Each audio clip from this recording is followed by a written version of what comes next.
radio station, the only online radio station you can carry along wherever you need to go. Wherever you need to go at GhanaTalks Radio. Do all to log on, send in your comments. Let's get interactive right here on the morning show. I am your host, Ruth Esenam Fiagwedu, and this is the news review. And right here, we bring you all the relevant stories making waves in the news. This morning, I'll be serving you breakfast with Miss Debbie Adoso and Miss Regina Bless. Good morning to you, Miss Regina. Good morning. How are you doing? I'm good by grace, your side. I'm fine. You are looking good. How come we are pairing today? Because you're rich. Hey, me, I'm a witch. Today is Thursday. Tomorrow is Friday. Yeah. Hey, today it was raining, and then I opened my eyes. I was like, hey. Today it was raining. Yeah, the wind. And I think rained. it drizzled a bit. Oh, wow. Oh, yeah. For once, I thought my roofing sheet or my would come off. My zingly dime would come. Oh, really? Oh, yes. Today the wind was very massive. And I was my ears, and I was dreaming, Miss Debbie. I didn't hear anything. Oh, you I woke people. up and the street was flooded. I woke So up. I asked a woman this morning, and she said, "Is she a toy?" She said it started around 1. Mantishe. Hey. Oh, really? Mantishe. Oh, I see. Want to share? I slept like a baby. Okay. So Mutaka has directed that 70 excavators that were seized at the Galamsey site will be deployed to the silt gutters. And minority is also asking that they come and give a report in Parliament. That's what. Anti-flood? Yeah, let me get that. Oh, they are successing. I mean, they are doing what they can. So minority demands anti-flood task force reports in Parliament. So that is what minority is asking for, that they bring a report. With the minority, I've not seen, aside MP for Wejagbawi, Jerry. My member of Parliament. Aside him, I've not seen any of the members interacting with any community, if anything, people. And they are sitting in Parliament asking for report. They should go on grounds and ask for reports there. At least that is what Jerry is doing. And I really love it for him. When I saw it, I was like, oh, wow, this man is doing a good job in as much as he's an MPP member. But being an MPP member doesn't mean that automatically you're a bad person. And the MPP members, especially this, this MPs, they need to be serious with their jobs. It's not only about sitting in Parliament and blabbing, blah, blah, blah, blah, blah. Do your job. Do your job. In some communities, the Eastern, the Central, all of them are facing flood issues. All of them are facing it. So they are trying to tell us that MP for those communities.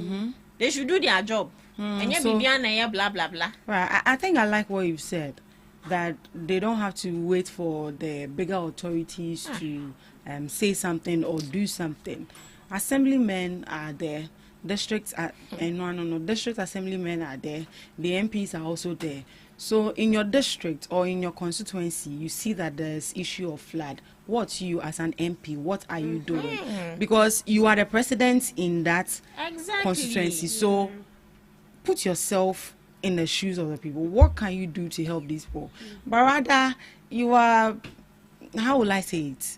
You are joining the crowd to bash the government. Meanwhile, you are also the government. You have a role to play. You have a role to This play. is one main reason why I like Kennedy Japan.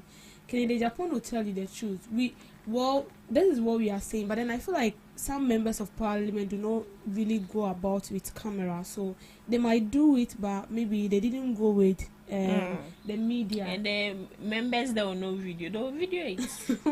They didn't go there with the media, so we didn't see it. So maybe, but you see, I feel like, just like Regina said, the talking is too much. Put in an action, and then I feel like we are politicizing this issue rather than talking to a permanent solution or getting a permanent solution for that problem.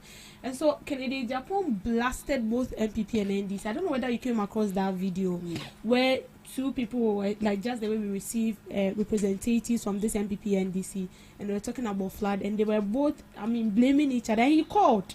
He said what they were doing there is annoying him, and he blasted the two of them. That's all. He did it. That's he said all. if MPP comes on board, they do the same thing, and NDC comes on board, they are also doing the same thing.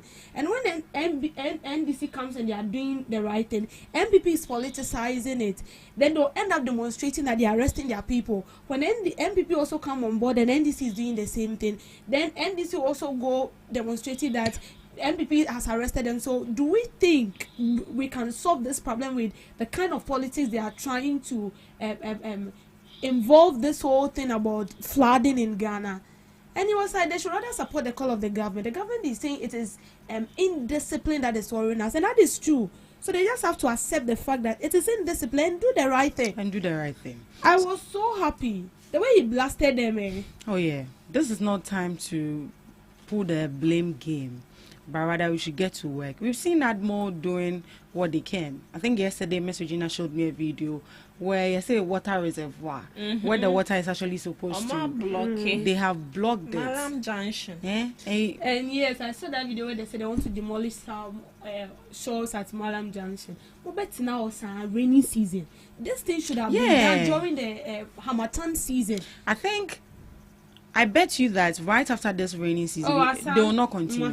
We'll wait for another June, July. They won't. Before they'll do what they can. Wonder. Another issue is that if they do what they can, the efforts they've put in, when they come into 2 months, no sit down and what are the store they doing about it? Exactly. So everything is about strict measures. Yeah. So those people, immediately you see them, you just grab them, because what you are doing is no good, and it's going to hurt everyone. Right. Let's get into the issues. Asamabao. 2 Ghanaians petition Mahama over alleged sexually offensive remarks by Frank Amoakohene. 2 Ghanaian citizens, Barbara Chum and Jennifer Owusu, have petitioned President John Dramani Mahama, calling for disciplinary action against the Ashanti Regional Minister, Frank Amoakohene. The petitioners allege that Dr. Amoakohene made sexually offensive remarks on social media directed at Akosua Menu, popularly known as Cozy. I hope I got the name right. Misogynistic remarks on social media directed at Akosua Menu. In a petition submitted to Jubilee House on June 9, 2026, the 2 women asked President Mahama to invoke provisions of the Presidential Code of Conduct and Ethics 2025 to investigate the matter and take appropriate action. According to the petition, the alleged social media comment was inappropriate, degrading to women, and inconsistent with the standard expected of a public official. The petitioners argued that the remarks amount to sexual harassment and violate principles of professionalism, respect, dignity, and civility outlined in the Code of Conduct. They further contend that such comments undermine constitutional principles of equality and respect for women and could discourage women's participation in public life. As part of their demands, the petitioners are seeking a formal written reprimand to be placed on Dr. Amoakohene's official record, consideration of termination of his appointment as Asante Regional Minister. The petition has added to public debate about the conduct of public office holders, accountability, and the standards expected of government officials in their public communications. So, a petition has been submitted to the president for the termination of Dr. Amoakohene, pertaining some comments he made. And the comment he made, he said that Okondona, that was the question,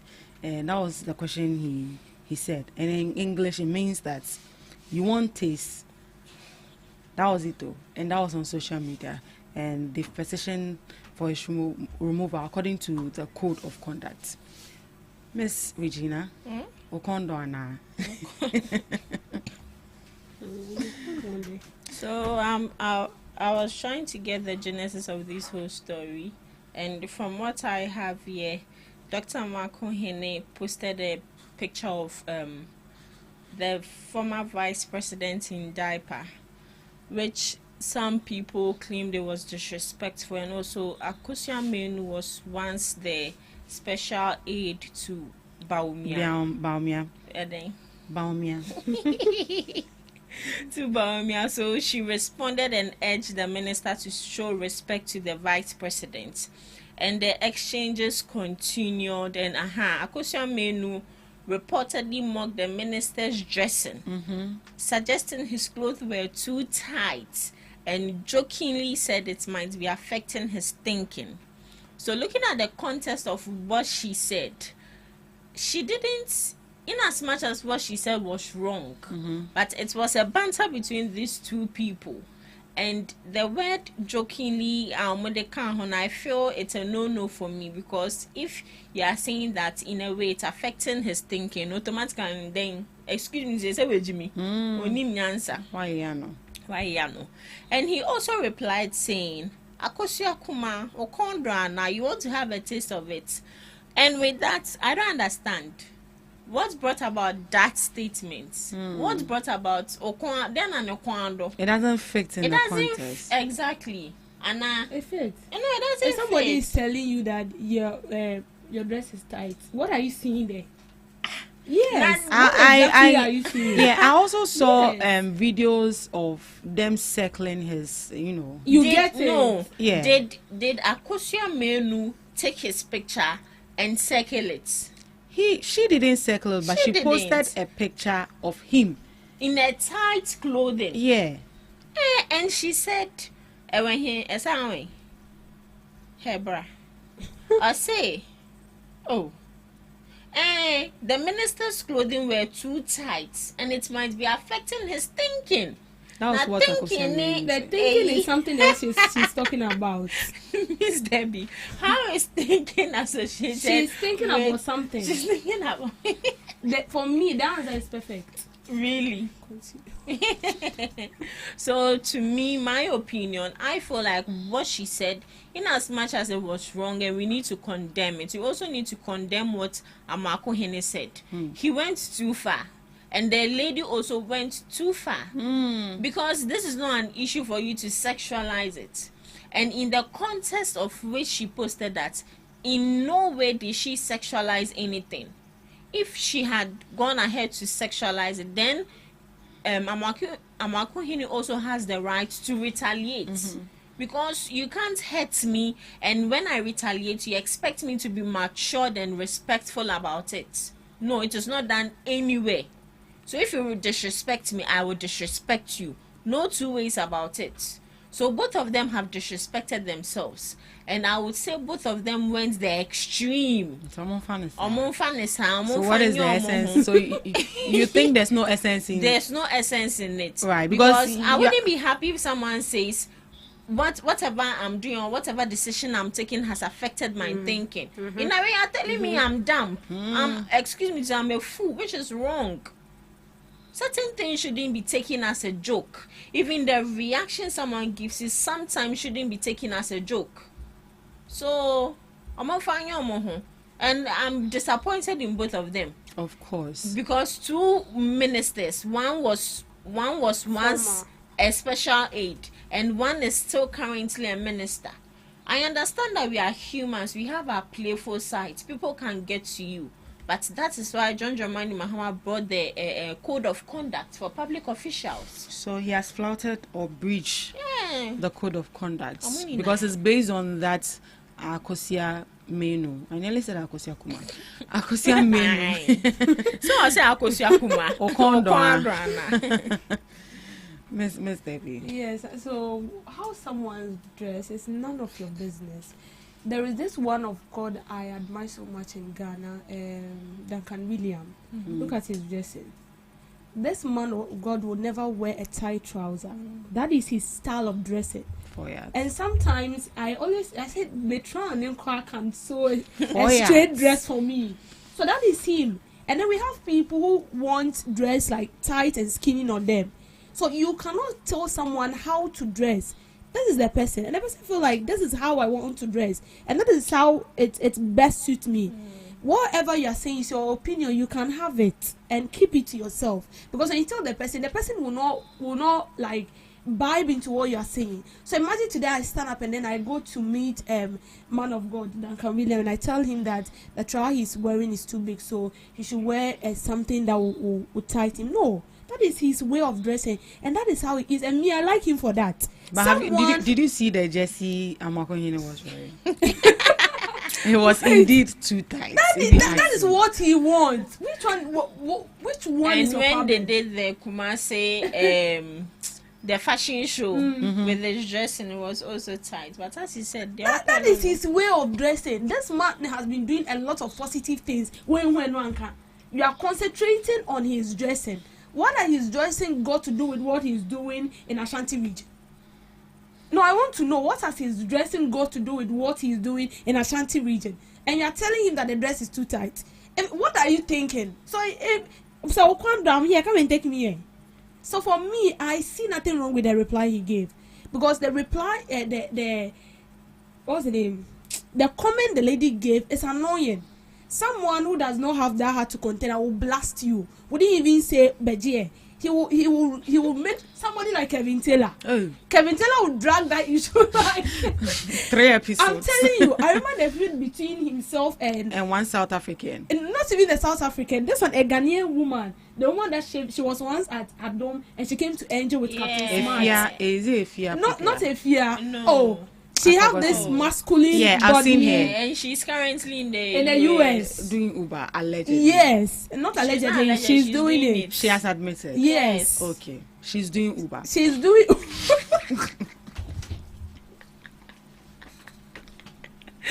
You people. Please let us talk to the issue. Why not somebody, whether somebody is doing Uber or not? The way the drug issue, it got to a time the lady said when that happened, she went through a lot of emotional trauma, frustration, and Kevin also telling me, so I went through the same thing. So the best thing is, I said the father to you are a man, then we'll settle things and go forward. At the end of the day, Kevin even came that he want to get her a vehicle so that he will use it for her business. You get it? So how somebody does her thing, someone might be a female and then wants to be a tomboy. Is it your business? That is her life. And she said she would want to dress like a man. She want to shave. Nanaya Brefo. She would want to shave her hair like a man, dress like a man and all that. That is what the person wants to do. So whether the person does that or not, it's not your business. Your business is to focus on yourself too. So in as much as he's a minister, people are looking up to him. A lot of people are more focused on the positivity he's doing in the region than his physical look.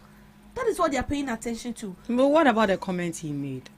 And the comments suit what the comments suit the same thing that the lady said. So they have all dirtied themselves. Exactly. So what were you expecting? It's just like you saying. So you want me to keep quiet? You are speaking trash to me in. Let me say. You know people can wisely insult you in a way. Like the person is joking with you, but the person is insulting you. And then you want the person to just keep quiet and watch you. No, I'll give it to you. So you see that thing. So I feel like the answer the Ashanti regional minister gave is it. If the dressing is not nice, the wife like it. Right. How is President Mahama expected to react to it? President Mahama will not do anything about this issue. Are you sure? Oh. You think it doesn't yes, require... that pressing issue that it shouldn't be something that we should... he should pay key attention to. No, because Then it means he has to pay key attention to everything this minister's posted, starting from Sam George. Wow. Exactly. That's very true. Well, the woman, which is Akosua Menu, she said that this comment would discourage women from participating in public life. And they but does it also give her the right to disrespect a man? See, in as much as you are talking about gender equality here, we need to be sane, right? And we need to be fair when it comes to disrespecting men. Gender equality doesn't give you the upper hand to disrespect men. Neither does it give the men also the upper hand to disrespect women. And to also Natalia internet affecting the thinking. Now I can't be a chair. She said, "Oh, how they say? Yeah, so simple." Oh, petition there or na I could do president for that. Baby, I catch him say, excuse me, say, wait, Jimmy. Me so make a biatch. So what about them? Aye. So Alright. you give me a piece. It's one steak. You also have to take some home. So I feel like this is like a normal political banter between this Which politicians. doesn't require for a President petition. Mahama will see that and laugh. You know, there are things that he wouldn't pay attention to. I know him for that. He said he sometimes sees certain comments And he laugh. Well, when this was posted, I went to the comment section and someone was like, this one, President Mahama will do it a bogus case, so forget about it. That was the comment some people were making. Teacher crowd boost students from so they boycotted that case. Our system is worrying us. Minority slams government over delay in opening Afari Military Hospital. Minority members on Parliament Health Committee have criticized the government over delays in completing and opening the 500-bed Afari Military Hospital in the Ashanti region, led by the ranking member of the committee, Nana Ayu Efriye. The MPs visited the facility yesterday as part of a nationwide exercise to draw attention to stalled health infrastructure projects and push for their completion. According to the lawmakers, the delay in operationalizing the hospital is worsening pressure on existing health facilities in the region, especially the Konfonotri Teaching Hospital, which recently faced challenges following industrial action by doctors and nurses. During their inspection, the MPs observed that parts of the Afari Military Hospital have become overgrown with weeds, while some structures are beginning to deteriorate despite the substantial investments already made in the project. Dr. Ayu Efriye questioned the government's spending priorities, arguing that relatively modest funding could help complete the facility and make it operational.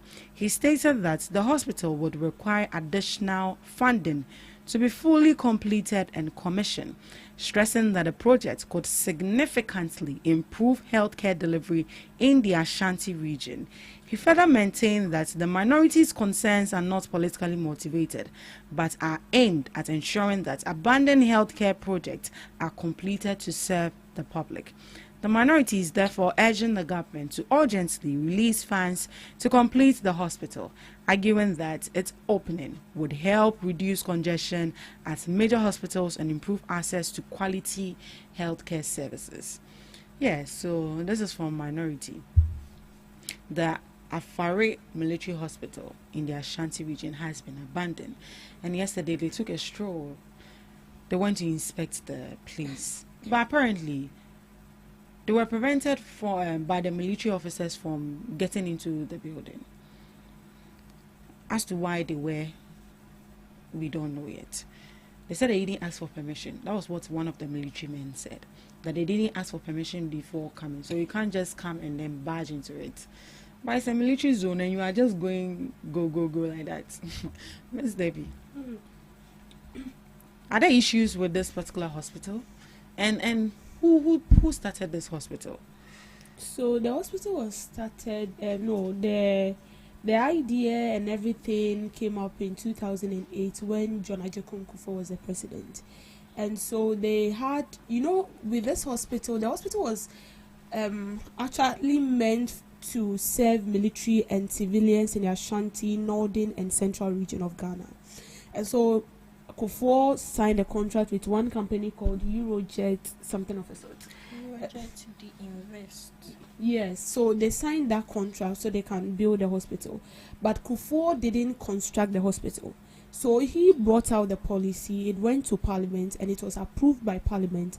But the hospital started under the late former president John Ivas Atta Mills. Okay. Then President Mahama was the vice president of Atta Mills. So they were the one who started the hospital in somewhere around 2014. That was when the hospital was started. But the hospital was stalled due to some form of, I think, how will I say? They wanted to shift the location, something like size change, like SAFO lines, and there is more to that. So that was what came about, the size change, and also, financial, the capacity, the capacity to build that hospital, like the money that the actual total money we need to build the hospital was not coming like the way we planned it to go. And then one more thing was that the workers who started the construction of this hospital were not being paid the way they are supposed to. So what we see with the completion of the hospital and then the equipment in that hospital was actually done by the former late president John Evans Atta with the vice president then John Dramani Mahama. So this hospital was built by the NDC. But the policy was brought by the MPP. So it's a collabo. What's collabo? Between who and who? You've started it, I've come to complete it. You've brought in a policy and I've been the one to implement it. And so they've both collaborated and worked together. They didn't work together. MPP left, NDC came and they thought it wise to help the people. And the hospital was built by NDC. It was brought by MPP. The plan, the policy, the initiative was brought by MPP under John Ajeku Nkufuor, and they only approved it, but they didn't construct anything. But NDC came and then they did it and they brought some equipment in it. Unfortunately, after Mahama built that hospital and provide some equipment, we didn't vote for him. We kicked them out of office. So MPP came, and something that was started by your government, which is the MPP, you came for 8 years and you didn't do anything with that hospital. And now you went there to do what? To inspect what exactly? Like what? Oh, the situation was because look at the cement that I've turned to. MPP came to power for 8 years, and you claim that the life of the people is your concern. We all know the Ashanti region is a stronghold of the MPP. What at all did you do there? In fact, how many hospitals do the MPP have? Well, I also read that the former president, Nana Addo Dankwa Akufo-Addo, commissioned the hospital without the constructor even handing over the project to him. So there's a whole lot of stories surrounding this Afari military hospital. But it will be good if that hospital is being, properly cared for. Then it begins to render service to the people in Ashanti region. Right, Miss Regina? The main reason why some of these big hospitals, such as Cath, what it's facing now, is because of the congestion there. Just say every big cases is being referred to that hospital, and since it's the big hospital in that region, as a pressure abedom, so it's important that they get other hospitals or health facilities to ease the congestion there and also make it easier for these people to operate smoothly and efficiently. Now, looking at this Afari military hospital, this is not the first hospital that has been abandoned. We have a lot of hospital in the bushes that has been abandoned, and they need to make sure that as they've started the Afari military hospital tour, they should make sure that they go everywhere and tour all the hospitals that have been abandoned, including the Agenda 111 projects, the health facilities they are building. They should go and tour it and make sure that the government operationalize it. Because in as much as we are saying MPP, NDC, when both of them come together, we call them the government of Ghana. We don't call them MPP, we don't call them NDC. If someone dies, we wouldn't say MPP, we wouldn't say NDC, we will say the government of Ghana. If something goes bad and the name of Ghana is being criticized worldwide, they wouldn't say MPP, they wouldn't say NDC, they would say the government of Ghana. In fact, somebody said Ghana. I say. So I think it's high time we stop politicizing this issue. I understand that Seba MPP don't but I know that they have the interest of the people at heart. That's why they are making this store. But as she said, me I'm not politicizing. Also by 8 years, no, so then I'll be it's an opinion for Kaka said be said, Bema be one by any na. They should take over and make sure that they operationalize. I don't know if you saw a video of one security woman crying bitterly that she would be sacked because she allowed this minority MPs in the premises without permission. I was like, is this one another stunt, or why would they sack you? For what exactly? And I understand that it's a military zone, but when it comes to the government of Ghana, there's nothing like a military zone. You need to give these people access because they are there to do their job. So we plead with the government that they need to operationalize all the hospitals that have been left to rot. See, I wouldn't be surprised if very soon they demolish that building too, because any building that is left For a long time, no one is occupying it. It has become the homes for this animals, because the place was very bushy. Very, very bushy. To a point where one of the ministers saw a snail. Was, oh, whoa, one year fast and one canoe. I was saying I already missed Debbie. One year fast and one canoe, and see the number of cements there that has been. To say I blocks. Cement na your blood insuo togusu ewia bogusu ibosu bogusu. It is bad.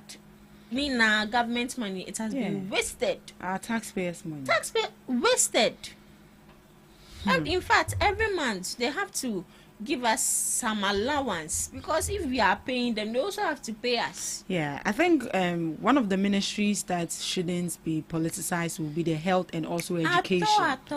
Health and education. These are the two ministries that I wish that any government that comes into power will not politicize it, but rather be objective and, make sure that that ministry runs smoothly without any politics attached to it, because you can't be playing with the lives of people. Looking at the strike that people went on, Charlie, it has disrupted a lot of people's life that I think that governments need to pay key attention to. Right, let's proceed to our last news item. Government to review BEC timetable. The Minister for Education, Haruna Idrisu, has announced that the government is reviewing the timetable for the Basic Education Certificate examination to reduce stress on candidates and provide them with more preparation time between papers. Speaking at a Brig Girls Senior High School yesterday, Mr. Idrisu acknowledged concerns that the current examination schedule, which runs continuously from Monday to Friday, places significant pressure on students. According to him, the proposed changes will see the BEC begin on a Wednesday and the following Wednesday instead of being completed within a single week. This arrangement would provide students with longer breaks between some examination papers, including a weekend break during the examination period. The Education Minister said the aim is to give candidates more time to prepare adequately for each subject and improve the overall examination experience. He added that the Director General of the Ghana Education Service will oversee the implementation of the revised timetable once the review process is completed. The government believes the change will help ease examination-related stress and create a more learner-friendly assessment system for BEC candidates across the country. I think these are one of the issues that teachers and parents, and including the students, have been calling for, that the 1 week for BEC is very, very stressful. They write 2 subjects a day continuously, no breaks. So they pleaded on the government. And finally, it's been brought up again by the Education Minister, and is set to be looked at, and it will be finally be a thing for BEC candidates to write their exams in 7 days. They will have a weekend for a break, and this is set to help them prepare adequately for their exams, so they have a friendly learner experience. Ms. Debbie, do you think that this is going to improve students' performance? Yeah, of course. It will. That is if you are a serious student and you never joked with your book. One thing about you being a student is when you study, you know you are prepared. Whether you write 10 papers a day, you don't really have problem with that. You can still write your paper and then go home. But you see, I feel like there is too much strain on our brain. If you come to Ghana, we study about 9 courses or 8 or sometimes 11 or 12 at the basic level. And then you're supposed to write this within a week. So the first day you might write, I think the first day is English, English with a course. I think English with social studies on Monday, if I'm not lying. Then Tuesday you come and write science and another paper. Wednesday social studies, and then it follows like that. And sometimes it's annoying because we all know that core subjects are not subjects that are that easy. But sometimes they combine, like social studies is a core subject, English is also a core subject, and you're writing these two papers on the same day. And for me, when I have English and social, I don't even pay attention to English. I read the other aspect because I know English is like everyday life. Essay, you write essay and all that. People say English to be easy, but you can still fail English. English is easy, but you need to understand the concept of writing English. If not, you will fail at all. So for me, I feel like with this extension, it's going to help the students. Just like the way we write the WASI. WASI starts in April and ends at June. So you know that when you start April, I think we started our practical in somewhere like April, French, oral English in April, before the main paper started in May, June. May more, you write paper like 4 days. Then you come and write. Sometimes you write paper this week, the next week they have another paper. So like there was this time frame for you to study for the next paper before you go. And then the last paper, I remember I wrote my last paper on June 7th. So it should tell you that there is you have a lot of time to study. Some papers that are spark is maybe 2 days in between. Then you have the other paper. But aside that, sometimes 4 days before you have another paper. So I think they can do something to help the student. It's not easy. We are straining our brain to learn maths. The same person learning English, the same person learning social studies, the same person learning French, and a whole lot. So the student goes through a lot of mental torture when it has to do with studying all these things together. And here we are. Sometimes I ask myself a lot of questions, in as much as it helps in daily activities. Something like math, there are certain calculations when you go out there, you meet people talk, and then it helps you out. There are things we learn in school, like science and all that. You can see this thing and you can share your thoughts on it. With that is good. So for me, I feel like with this, when they want to space them or extend it to whole, but it all still depends on the student. You need to study ahead of time. So whether they extend it or not, if you fail, you fail. If you still pass, you pass. But then for me, the extension is necessary. Right, Miss Regina. With the extension, I think it's very necessary because it would at least decrease the pressure on these individuals. So when Ms. W was talking, I was just doing because with the WASI, looking at the time they started, it favored them. But when it comes to the corona babies, we started July 20th and 24th we were done with WASI. 1 week. And that was very, very, very, very heartless on the part of the government. Because the subject we were learning is not an easy task. You have 2 papers in a day, and the next day in fact the moment you get to, you have to start learning for the next paper. Until they cheated us and they have to compensate us, because I'm just remembering the stress we went through. But looking at the BEC, I think they really need to your friend say because it is too much. If a teacher can't teach all subjects, why should the students be able to, in fact, within a week, write all subjects? They really need to look into it so that at least in Kolano mo but said 3 years ya chewa diena when and yet time on be extending now the behu say You know, some students are last minute people. It's bad. They will take advantage. What are you learning? Exactly. What at all are you learning? Are you going to chew the book? You're pressuring yourself, and you get there, you forget. So just learn ahead of time. When it's time for exam and you take your book, you're just revising. All right, just learn ahead of time. Thank you so much, my ladies, and thank you too for joining us on the news review. Up next, we have Today in History with Miss Regina Bliss.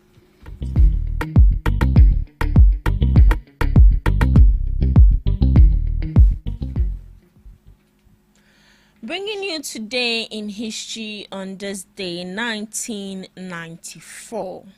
Moshood Obiola declaring himself the president of Nigeria. Standing his ground against the military regime, Abiola emerged from hiding to declare himself the lawful democratically elected president of Nigeria.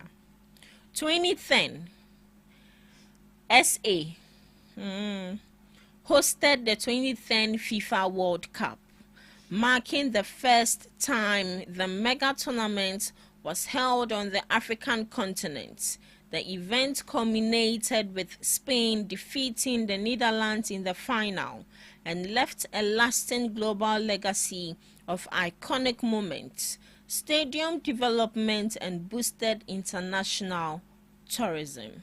And today also the World Cup is beginning with Mexico and South Africa, and I know that with consideration and understanding we are all supporting Mexico. So you can call me Maricruz. Yes, Maricruz. So to some global observances, National Making Life Beautiful Day, encouraging the people who make the world a more beautiful place. It highlights that beauty comes in many forms, from simple acts of kindness to bold acts and uplifting relationships. So today is a day to make your life, anyone's life, a beautiful day. We also have National Career Nursing Assistant Day. The day is dedicated to recognizing the hard work, compassion, and critical patient care provided by nursing assistants. So today is a day for nursing assistants to be celebrated. And lastly, Say Hi Day. It is all about stepping out of your comfort zone, spreading kindness, and making someone's world a little brighter with a simple greeting. Don't make someone's life hard as it already is. So today is a day for you to say hi, encourage someone, and make the person's day a lovable and lively one. And that's all for today on Today in History and some global observances live on Ghana Talks Breakfast Show. Thank you so much, Miss Regina Bless, for Today in History and some observances of the day. Let's just say hi to somebody today. Be kind and spread love. So hi, ladies. Hi. That's right. Miss Debbie. Welcome to Debbie's Grill, where we talk about issues that matter to the state, void of politics, fear of favor. Most Ghanaians continue to approve of President Mohammed's job performance, but public satisfaction has slipped, according to nationwide poll released on June 10 by the Institute of Economic Affairs. The poll, conducted in May 2026 across all 16 regions of Ghana and covering over 1,000 respondents, put the president's job approval rating at 58.9%, down from 68% recorded in December 2025. Some 28.4% of the respondents disapprove of his performance, while 12.8% express no opinion. The IEA says more than 30 percentage point gap between approval and disapproval indicate that positive assessments of the president's performance remain well ahead of critical ones, even as the decline signals a public growing more expectant. Among those who approve the economy is the overwhelming reason. Nearly 3 in 4 approvers, 73.5% credit the government handling of the economy, followed by road infrastructure at 16.0% and energy and electricity at 2.7%. The findings reflect a period of notable macroeconomic improvement under President Mohammed's administration since January 2025. Inflation has fallen from 23.5 to around 3.4. The cedi has appreciated by 26 against major currencies, and the Bank of Ghana's policy rate has been cut from 27 to 14. Average commercial bank lending rates have also declined from around 32 to approximately 20%, whilst Ghana's debt to GDP ratio dropped from 61.8 at 2024 to 45.3 by the end of 2025. Those gains have drawn international recognition, with FinTech, Moody's, S&P all upgrading Ghana's sovereign credit rating what IEA described as the first triple upgrade in many years. Among those who disapprove, the economy still tops the list at 30.9%, though IEA cautioned this does not necessarily reflect a rejection of the government macroeconomic record. The institute says it may instead point to lived experience of Ghanaians for whom falling inflation and stronger cedi have not yet fully translated into low cost of living, more jobs, or higher household income. Electricity supply was cited by 29.9%. So the Institute of Economic Affairs did a survey, and that has to do with they tour all the 16 regions, and they went about asking people. President Mahama has been in power for 1.5 years now. I mean, let's rate him. What is going on? They said the economy is stabilized, everything is going on well. Do you really feel the impact? How will you rate the president? Now, the president was rated last year when they went around the conversation they had with people and the responses they gave, compiling everything together. President Mahama was giving 78%, but in this year it has dropped to 54%. So that should tell you that the expectancy of the people has dropped. So these people were expecting a lot of things that has to do with job creation, that has to do with employment issues. I mean, when we create jobs, it's going to reduce unemployment in the country. When we talk about electricity and energy, and among these things, in as much as they point to some things, they feel like the government needs to work more on that. One of the things that topped it all has to do with the stabilization of the economy, which majority of people appreciated the government, and then they felt in that aspect this government has really done well. And let's be sincere without talking politics. We're made to believe that the economy will never revive again. We're made to accept the fact that where we've got into, we can just rely, the only option we have is to rely on other countries for survival. And that is why we kept saying that Ghana is beyond aid, but at the end of the day, we end up going to other countries for help.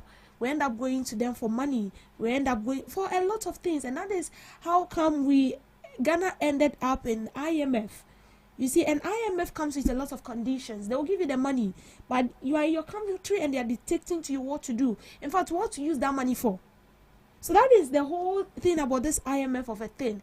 But when this government came on board, even before they came on board, they made promise that they can revive the economy. And for once in our life, for me, I thought it was one of these fallacies or one of these cheap talks of politicians, because we've heard this over and over again. But when they came, they really showed working. It is only a wizard and a witch who will tell me that they can't see what is going on with the economy. Because Ghana exiting alone from IMF should tell you that Ghana can be an independent country. We can survive without depending on other countries. And just because some selfish, protruding stomach of politicians wants to, loot the money for themselves, and so they place it across, or they force us to believe that what we can do is to keep borrowing. And we are not just borrowing, we were borrowing whilst taxes were imposed on us. So we are borrowing the money. We the citizens cannot detect what those money was used for, and at the end of the day they were still imposing taxes, and we can mention a lot of them. We can mention that of the e-levy, we can mention that of the emission tax, like a lot of levies that do not really make sense, but we were paying them. And we were made to believe that the more they introduce the taxes and the more we pay, that is where the state can get a lot of revenue, or the revenue we need to develop the country. And so we're paying those taxes, and we saw nothing. But when they came, they scrapped the e-levy, they scrapped a lot of taxes, and Ghana is still moving forward. So it should tell you that when it comes to the economy, the government has really done its best. And I think that the next thing that charts they mentioned 3 things that the people said across all the 16 regions of Ghana that President Mahama did so well. It has to do with the economy, road infrastructure, energy and electricity. With the road infrastructure, I can't really tell, but this is what the people are saying, that when it comes to do with road infrastructure, the government is doing well. We've seen instances where the government has put in much effort to construct the road. One has to do with the Pokwasi Ambasamain road. So we've seen, or we saw contractors on the road. This road was rejected. I mean, it started way back during the Akufo-Addo time, and the road, they did nothing to the road. But when the government came on board, they sent contractors to the site and they were working. So they said with road infrastructure, the government did well. And the third thing has to do with energy and electricity. In as much as we had instances where it got to a time it was so bad. It was so bad. But the people have spoken. They said when it has to do with energy and electricity, the government is doing so well. But one thing that they said is, although we are all happy that the economy is stabilized and all that, there is still unemployment. Our youth are not being employed. And it has to do with that side. The government will need to improve on that side. And I think that is one thing that they will need to pay attention to. For me, there is one thing that I keep in mind, and I'm not sure I'm going to erase that anytime soon. As a government, you have no right to tell us that there are no jobs, because that is your responsibility. You need to create the jobs, and that is why we gave you that mandate. So we are expecting you to do it. You don't create a job based on the population we had back in the 90s. No. In the 90s, the population we had then is not what we see now. People are giving birth, and so the population keep increasing. Every year we have about 1,000 or million plus of students are being enrolled in our universities and our training colleges. But you finish and there is nothing to do. You don't get the work to do. So you struggle to get work to do in your own country, which is bad. So with that, the government needs to pay attention when it has to do with employment. And you see, we saw instances where people were demonstrating, and especially the health and the teacher trainees, demonstrating that they are not employed, they want to be employed. Because trust me, none of us waste our time in school if we know that, education wouldn't help. Now, education does a lot of things. It broadens your scope of knowledge. It helps you think out of the box. You don't become timid because you are open. Like your mind explore. You learn a lot of things. So that is what education does. And aside that, education gives you hand-on work. And why is every parent striving for their child to go to school to become something? Because they know the benefit of what it does. So if after preaching this to us and then we go to school and we come back home and there is nothing to do, then what is the essence of you going to spend your whole life? In fact, coming to this earth, one thing they will tell you is that take your studies seriously. After you are done, the next thing is try to get a job to do. So if you are done and you don't get a job, and then the government keeps telling you that there is no job, it becomes so frustrating. And I can boldly tell you that the Western world are taking advantage of this. They employ our people and they are working there. We have a lot of people who are skilled, but they are not here. They are contributing to the revenue, to the development of other countries, whilst we are here struggling. So, Mr. President, this is what IEA is saying. This is not me speaking. This is the voice of the people. Last year, 68. This year 58, so you can equally see the difference.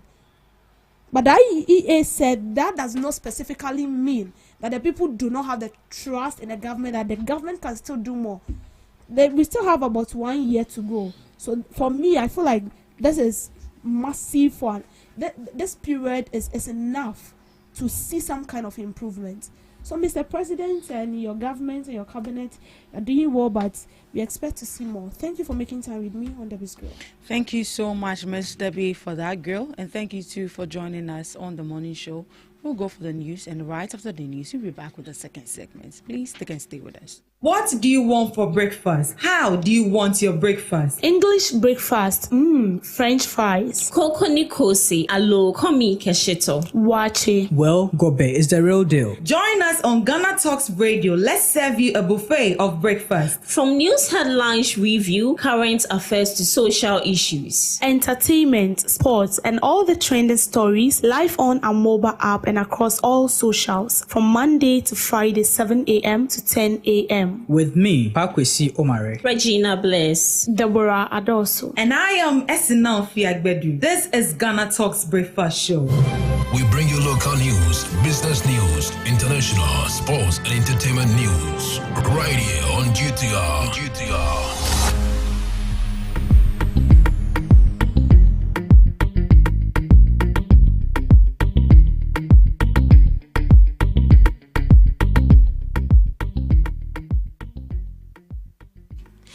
Hello, good morning, and welcome to the morning news update on GhanaTalks Radio. We are coming to you live inside our studios, Anya.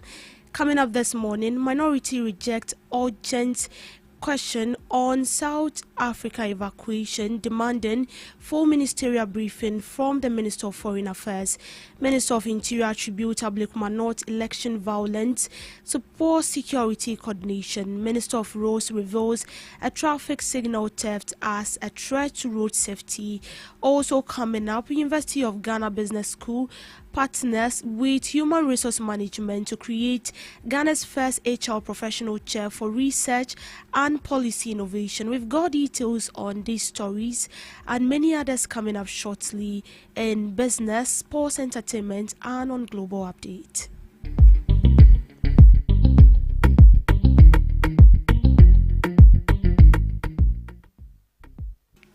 The minority in Parliament has rejected a proposal by the majority leader for the caucus to file an urgent question on the evacuation of Ghanaians from South Africa. The minority insists the matter is significant to require ministerial briefing by Foreign Affairs Minister Samuel Kujeto Ablakwa. Member of Parliament for Kankwe Central Patrick Boama said the issue has implications for Ghana-South Africa diplomatic relations and warrants parliamentary attention. You know how questions are admitted. They will tell you that the minister transmittal even from the clerk's office to the minister, it will take a few days, and it will take a few weeks or days for the minister to respond to it. Are we going to wait till the unfortunate happens, that diplomatic relationship between us and South Africa is severed? No, we don't want that to happen. So if the minister is in a country, like he always rushes to the house to brief us on e-visas and what have you, he should come to the floor. He should stop tweeting and posting. We are the people's representatives. The people in South Africa, they have reps in the chamber. If the person is from Takrady, Honorable Dakumensa is the person's MP. If the person is from Abeka, Boama is the person's MP. So we'll find a way to even reach out to our constituents out there to help solve some of the matters that we are being confronted with. The Minister for Interior, Mohamed Muntaka Mumbarak, has attributed the violence that marred the Ablekuma North by-election to lack of coordination among security agencies. Addressing Parliament, the Minister indicated the Ghana Police Service has reviewed its operational approach to election security, a move he said contributed to the relatively peaceful conduct of the subsequent by-election in Akwatia. This comes as Parliament and the Electoral Commission continues to face pressure to guarantee safety for journalists, voters and election officials ahead of the 2028 elections. One of the major things was like the lack of coordination among the security agencies. It's like you go to the election, everybody has his own plan and they just go in, and therefore sometimes when there's a problem, you don't even know who is to be allowed to be in charge. So this is one major thing that was dealt with, was identified and was dealt with effectively. Two, de-escalation. When you are at a police station and something happened, and then there's some kind of chaos, what do? Because there was no coordination, they were all handled differently. And sometimes they stand aloof thinking that maybe the national security should handle, or the prisons should handle, or immigration should be the one, or the police is the one to handle it. This was identified, and they also work to make sure that when there's a need to de-escalate, they know who to talk to. 3, they also identify intelligence, on the ground before, during, and after, as also another lapse. And this was also enhanced to the extent that you realize that in the case of Akutia, when they went to Akutia and the other elections, they had to even go ahead days before to mount switch cameras so they can see what is happening, who is going in and who is going out. All these things were identified, and Mr. Speaker, they were dealt with, and now it has become part of their modus operandi, how they will be operating into the future. So I want to assure my colleague that a lot of lessons were learned from the Abdelkuma North by-election, and a lot has been done since to ensure that should we have any by-election, some of the things that happen should not happen. The Minister for Roads and Highway, Gavin Sagbojas, raised alarm over the rising theft of traffic light components across the country. Addressing Parliament, he said the theft of cables, controllers and other critical parts is the major reason for uncontrollable malfunctioning traffic lights in Accra. He, however, assured a tight collaboration with the Ghana Highway Authority and City Authority to track hotspots and to repair damaged lights. According to him, more than 60% of traffic lights nationwide remains operational. We have about 415 traffic lights across the country. About over 60% are working. Many times when you see the traffic lights not working, it is on many occasions deliberate, where people go and vandalize the chambers. Some people actually vandalize the chambers and take the metal components and sell them as scrap metals. And then sometimes vehicles drive into them and then run away, and then the value of the vehicles are less than sometimes the value of the things they've damaged. And this is widespread, and then we are appealing to the public to report any such vandalism to us. The irony is that even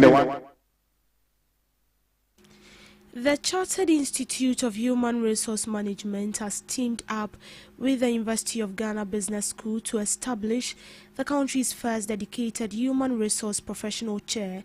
Announcing the initiative, Chartered Institute Human Resource Management President Florence Hatchford said the chair will be a milestone for human resource profession in the country. It is designed to anchor academic research, influence policy, and build capacity for future HR leaders. Distinguished invited guests, ladies and gentlemen, as we reflect on advancing human resource excellence in Ghana, I'm pleased to share that the Chartered Institute of Human Resource Management Ghana, in partnership with the University of Ghana Business School, is advancing the establishment of Ghana's first Human Resources Professorial Chair to undertake HR research and initiatives to inform HR curriculum development, thought leadership, policy, and practice. Significant progress has already been made, including the identification of a sponsor, with final institutional processes currently underway. An official announcement regarding the conferment and outdooring ceremony will be made in due course. We sincerely thank Dr. Mrs. Ellen Hagan, CEO and founder of Lene HR and co-founder of Legacy Girls College, Professor Obibe Kutamwa of the University of Ghana Business School, Dr. Francis Eduku, CEO of the Institute, and the other members of the fundraising committee for their outstanding leadership, commitment, and dedication in bringing this important vision to life. The HR Professional Chair Initiative marks a major milestone in strengthening research, thought leadership, and professional excellence in human resources. The poor state of the Afari Military Hospital project has been laid bare after building materials left unattended on site were damaged by the weather. Member of Parliament for Ibuakwa South, Kingsley Echemine, who inspected the site, described the situation as a waste of resources. According to him, the abandoned materials are proof of stalled work and poor supervision.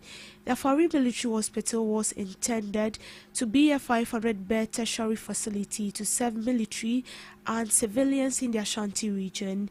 The deteriorating materials now as to cost burden as government will have to replace damaged items before work resumes. What is happening in this particular facility? You have also seen things for yourself. See, cement. You could count over 100,000 bags of cement that have been left to cake. If you go behind there, a lot of iron rods, building materials, head pans, and everything that was needed for construction. The materials are going waste. These materials are going waste. A whopping 2 billion Ghana cedis has been invested in this facility, yet it's been abandoned. And the people of the Ashanti region and anybody that has a contact with the Ashanti region, the person's health security is circumstanced. Very, very, very unfortunate. Extremely unfortunate. This is not healthcare. This is not what the people of Ghana voted for the NDC government. His Excellency the President told us on his Facebook wall 2024 that if he had opportunity to become the president, he was going to complete all projects that were uncompleted before he begins a new one. But as I speak with you now, he is beginning a new one in Bamboy. In Bamboy, the minister is also doing one in Sefi and the Volta region. What has the Middle Belt done to this government? Very, very, very unfortunate. Very, very unfortunate. Very, very unfortunate. In business, the African Development Bank is projecting a 5.0% growth rate for Ghana in 2026 and 5.4% in 2027. This is compared with an estimated 5.8% growth in gross domestic product in 2025. According to its African Economic Outlook, the medium-term outlook remains positive, though subject to risk. The report added that Ghana faces an estimated investment financing gap of about 9% of GDP. The report continued that a stable macroeconomic environment with sustainable debt, transparent institutions, and efficient financial intermediation is critical to attract domestic and foreign capital to priority development objectives. It added that policy coherence is essential to crowd and private investment and leverage concessional financing strategically to mobilize development financing at scale. The report urged Ghana to strengthen domestic resource mobilization by broadening the tax base, improving revenue administration, and deepening local currency. These measures, it's believed, can crowd in private capital, enhance resilience, and support sustained inclusive growth. Meanwhile, African Development Bank said growth in West Africa is projected to stabilize at 4.7% in 2026 and 4.5% in 2027, compared with an estimated 4.8% in 2025. It explained that projected growth in the region will be broad-based, with 10% of the region's 15 countries expected to grow by 5 or higher in 2026, ranking among the fastest-growing economies in Africa. To sports, lower-tier side Covenant Football Club emerged as champion of the 2026 Nketia Foundation Football Tournament. The tournament, put together by Crystal Palace forward Eddie Nketia, though his foundation, was played at the University of Ghana Stadium on June 9. 6 teams competed in the tournament, with Covenant FC beating Future Stars Football Club 1-0 in the final to lift the trophy at the end of the games. The other teams that competed in the tournament included Asiwa Sporting Club, Joma Smart Football Club, and Teshi Mercury, as well as Alpha Football Club.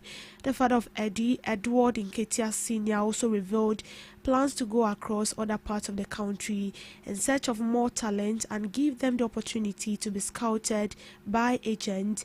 Each player who competed in the tournament received claims from Under Armour, who sponsor Eddie Nketia, while Elite Project Sports Agency were also present to scout the players. In showbiz, government has released 5 million Ghana cedis of the 20 million allocated to the Film Development Fund, fulfilling part of its commitment in providing funds for Ghana's film industry. The amount has been paid into the account of the National Film Authority, according to the authority's Executive Secretary. Presenting the 2026 budget statement, Finance Minister Kezela Toforsen announced a 20 million allocation to the Film Development Fund on November 13, 2025, as seed money to help revive the country's film industry, including Kumewood and other industry associations. Speaking after the launch of the Film Development Fund on May 20th, the Executive Secretary of the National Film Authority confirmed the 5 million Ghana cedis of the budgeted 20 million has been paid to them. The Film Development Fund is intended to support the revival of Ghana's film industry through research, training, infrastructure development, and financial support for eligible projects. 10 significant things to know about the Film Development Fund includes beneficiaries are expected to repay funds received for the project, and also not every filmmaker will benefit from it. The fund has a specific mandate under the Film Act. The fund is also meant to support research and the training of industry professionals in both public and private training institutions. Part of the fund will cover administration. Only eligible industry players can apply. Applicants must belong to recognized industry bodies. Tax compliance is also mandatory. Funding support is kept. The board shall approve up to 60% of the total budget estimates submitted for support. Filmmakers, enterprises, and companies regulated by the National Film Authority are expected to pay a levy in helping grow the fund. This is one of the mechanisms for raising money for fund as mandated by Act 935. The Film Development Fund therefore comes with obligations. On to some global updates. South Africa's Minister of International Relations and Cooperation, Ronald Lamola, says the government is still investigating the circumstances surrounding the return of some Ghanaians from South Africa and has not yet reached a decision on compensation for affected traders.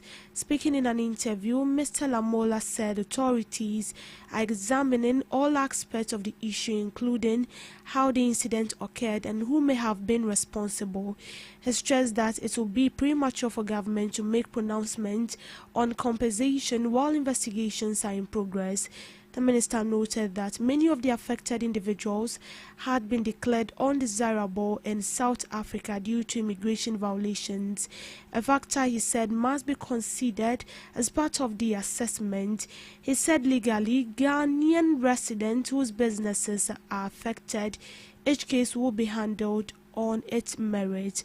And that's a wrap on the morning news update. I will be back with subsequent news bulletin later in the afternoon. Do want to log on to all streaming platforms at GhanaTalks Radio for more news stories. I am Deborah Adoso. Good morning.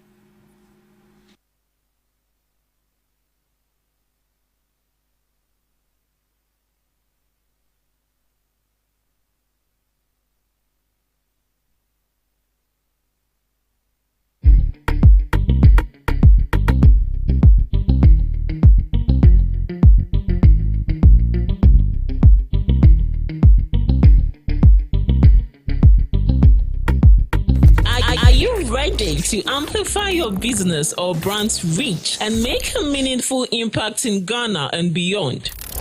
Partner with GhanaTalks Radio today to connect with a diverse audience across Ghana and beyond.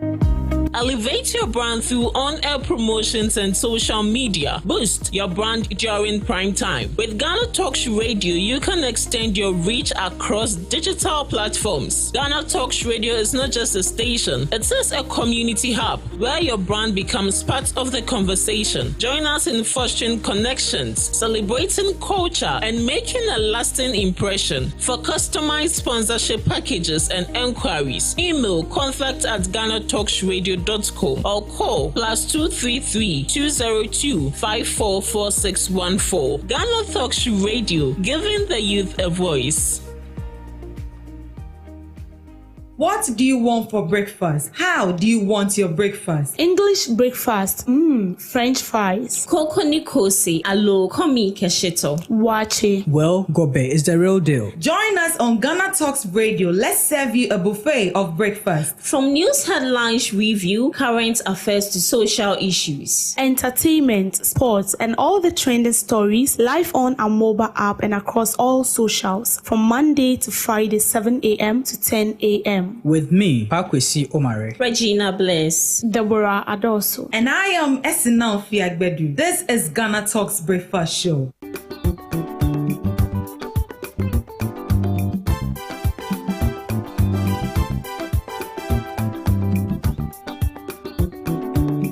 Ghana Talks Radio wo UK abrochimemu era from Ghana mu ha the sound system which is spinning machine papa every amano ne aba begu o Ghana mu ha enti se we ye aye we ye engagement we ye wedding we ye birthday party political parties are mo ye rally se mo ye asori a mo ye crusade so we bo carnival or any kind of event now we pe spinning machine papa a boa sound no mu dia ene me kanfo GTR sounds the emawo ya wa live band nso a woto nsa the friend ya yebetimi ababeboa ama wudwumedi a wudi ene so atimi aye kama pa ya wo enkan poponi mantamo anya aponchi hotel ahopepepe ena yebutuo wodi ane se wo be frɛ empanifo ɛwɔ 0546960510 GTR sounds emu wode angaza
Good morning to you once again, and you are welcome to the Ghana Talks Breakfast Show right here on Ghana Talks Radio. This is your favorite online radio station. Remember that you are streaming live on Facebook at Ghana Talks Radio, on YouTube at Ghana Talks Radio, and also on X at Ghana Talks Radio. Do all to log on, send in your comments. Let's get interactive right here on the morning show. This is the second segment of the morning show, and as you know it, we come along with knowledgeable guests who are going to be delving into the issues for discussion this morning. And this morning we have sitting in the studios with us Mr. Dubik Ganib Stephen, a social commentator. Sorry, nearly said NDC. Say whatever you want to say. You want to join them, huh? Join who? Join them. Good morning to you, Mr. Dubik. How are you doing? And you're welcome to the Ghana Talks Breakfast Show. Good morning. How are you? I'm fine. And good morning to everyone. Oh, okay. Good morning to everyone. You're looking good in your smock. Thank you. The president says she wears on Wednesday. Today is Thursday. I mean, there's no law to it. We were wearing it before he gave that directive, so we can wear it any day as long as we are projecting the smoke and projecting Ghanaian culture. It's fine. You can wear it any day that you want to. You're looking good. But the smoke there, let me say thank you to Chambers. Oh, he got it for you? Yes. Chambers made it possible that I'm wearing the smoke today. Oh, that's nice. It looks so colorful. So my MPP brother, who keeps calling me an NDC communicator, thank you, my brother. If you want the best smoke in town, you contact him. He's going to make one available for you at a very cheap price. You know, his smokes are not that expensive. They are not expensive. Not that if they were expensive, I couldn't afford it. So I'm just grateful to Chambers for giving me such a fine smoke. If they were expensive, I couldn't afford it. But you can afford anything. Really? Okay. Big man like you. See your laptop. See your phone. I think 2 iPhones. But that one there, it's not money. Be there. Somebody if can we sell buy one right now. You know how much. Somebody can give it to you as a gift. You know. Anyways, it can be a gift. You always have a way to defend yourself. Public defender. It's been a while we had you in the studios. Yes. Where have you been? I've been around. I've been roaming from town to town. But I'm back. I'm back in Accra now, and then I'm going to be here for a while. So hopefully I'll be coming to the studio for a while. I'll be probably for the next 4 to 5 weeks. I'm going to be here non-stop. I'm not going to go anywhere. So I'm going to be in Accra within 4 to 5 weeks before maybe something might take me out of Accra. So if I'm here, I'm going to be here. Right. It's good to have you back. Thank you. Yeah, this is still the Ghana Talks Breakfast Show. Join us on the morning show. We are streaming live on Facebook at Ghana Talks Radio, on YouTube at Ghana Talks Radio, and on X at Ghana Talks Radio. Send in your comments. We'll read them back to you. Right, before we get into the issues, as part of the discussion we're looking at this morning, we'll be reviewing the performance of the ministers and CEOs, and also setting up Tamaklo's extradition. But before we delve into that, yesterday there was an incident with some. Let me ask one question. Are you going to go through the ministers one by one and their performance, or you're just going to have a general conversation about it? We are just going to have a general conversation. Why do you want us to? Oh no! Delve into them one after the other and assess their performance. If I'm to do that, I'll end up in jail.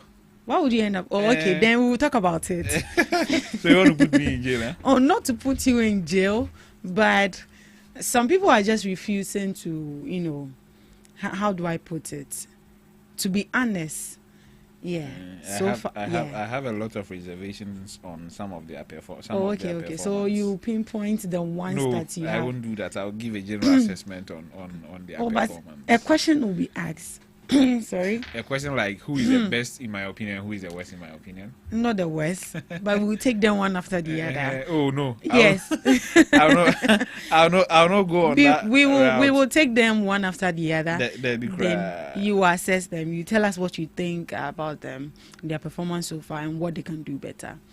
Right. But before we get into those two main issues we'll be looking at this morning, an incident happened between the minority and military personnel yesterday at Afari Military Hospital. They were prevented from getting into the facility. What is the backstory about this hospital? See, I'll say this, and it might sound controversial, but if MPP was an individual, like a human being, I would have recommended that they take them to a psychiatric hospital to evaluate their faculty, their level of thinking, their brain, to see if everything is working normally. Why? Because I don't get this. See, the Afari Military Hospital is a military hospital. It is not an ordinary hospital. You can't just walk there. It is a security zone. You can't just walk there and say, I'm coming to do inspection. You need to go for, what do you call it? A permit. No, you need to ask permission from the military high command. Okay? And let me find something on the internet for you. So they are supposed to go and see, of course, the authorities before getting access to the facility, of which they failed to do so. That is why the military personnel prevented them from getting into. They should have even slapped some of them. Oh, to that extent. Yes.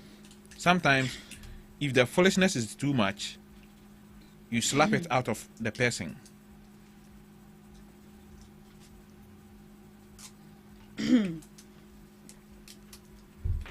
But it's not supposed to get that violent, that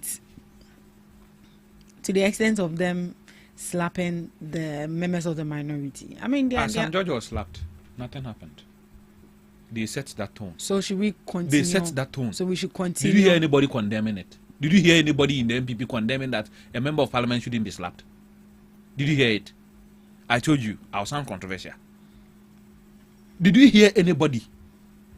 When the time came, even President Akufo-Addo and some leaders of the MPP at that time said the person who slapped Sam George was provoked. Didn't you hear those things? Eh? But looking at this, looking at what? It didn't look like they. It should have.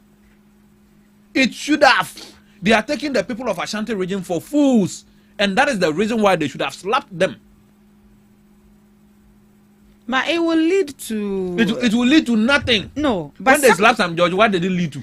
No. Did it? I'm asking. When they slapped Sam George, what did it lead to? In the case of Sam George, what did Sam George do? What did Sam George do? He was an observer in a by-election, right?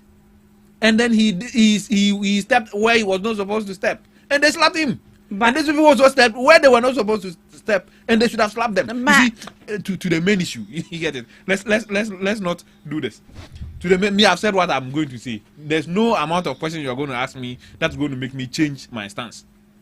Unfortunately, I'm not a military man. But if I were a military man there, knowing very well that one day I might be hurt in my line of duty, go to Konfanoche and they will tell me that, oh, the emergency service center is closed, and I will die. That would have triggered my anger to slap them. So now you get the point why I'm saying they should have been slapped. Because that hospital wasn't built yesterday. It's not Akufo-Addo who started the hospital. It was John Mahama who started the hospital. By the time he was leaving in 2017, 7th January, it was 80% complete. 80%. Akufo-Addo failed in 8 years to complete the remaining 20. And I heard one funny excuse from the MP who led them to the place that they were negotiating, what do you call it? They were renegotiating the price. You let something to rot. Later, when you came to power, do you know what MPP did? The first thing they did was to order all, what do you call it, contractors to stop work for a forensic audit to be conducted. For 2 years. For 2 years, they didn't give us the results or the report on that forensic audit. They didn't arrest anybody for doing any wrongdoing.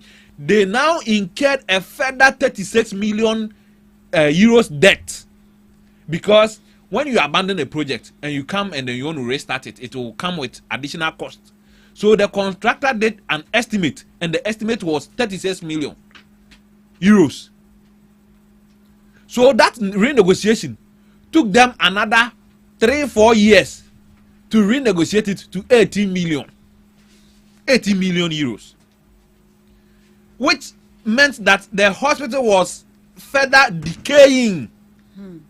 You get it? For 2 years, you ordered for a forensic audit. It cost you 36 million, right? And then you spend another, what do you call it, 3-4 years renegotiating that 36 million to bring it down to 18. Do you think the price will stay at 18? No. The price will not stay at 18. When even if you pay the 18 million, the 18 million will be for the 2 years that you left to rot. It means the 3 years you spent to renegotiate will also come with additional cost. And if I say if the MPP was an individual human being, I would have asked them to go to a psychiatric hospital for evaluation. You say I'm being too harsh. Isn't this madness? That aside, something you couldn't do in 8 years, you are saying somebody should do it in a year and 6 months. Are you not mad? You see, let me take this thing deeper. This whole issues started because the CEO of Konfanoche sat down and decided that, oh, the emergency is full. I'm closing it down. When the president in parliament had given a directive to all hospitals in this country, telling them that no, in no way should somebody visit the hospital and not get treatment. Who appointed Mentor Kando? The president. Who appointed the CEO? The president. The CEO answers to who? The minister. The minister answers to who? The president. So on whose authority is our CEO supposed to work?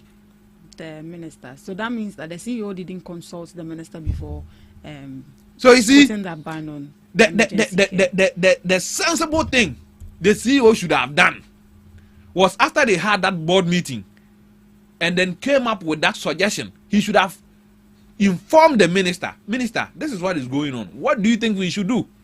The minister, if it's beyond him, he will send it to the president. President, in as much as he said that we can shut down any hospital or close any hospital to any patient or any Ghanaian citizen, this is the situation at hand.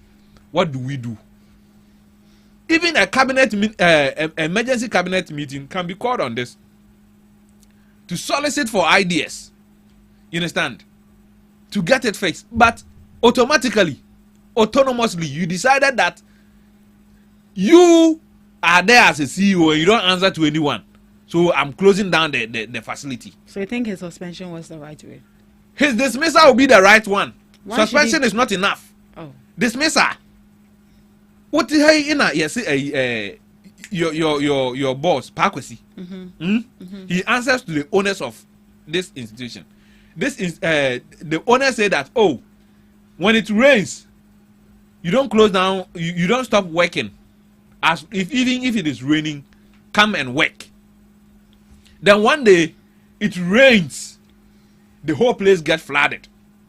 Then you cannot enter the studio. Are you not supposed to call Pakwesi to tell him that it rained and I cannot enter the studio? Must you say that because it has flooded here, I'm just going to lock up the place and go home? You have to tell your bosses the situation at hand, because your bosses are not there with you. And the weirdest part of this whole thing is that when it happened, when they suspended him, the doctors there said they are going on strike with the nurses. What kind of stupid system are we? Stupid behavior are we encouraging in this country? Why are the doctors the ones who appointed the CEO?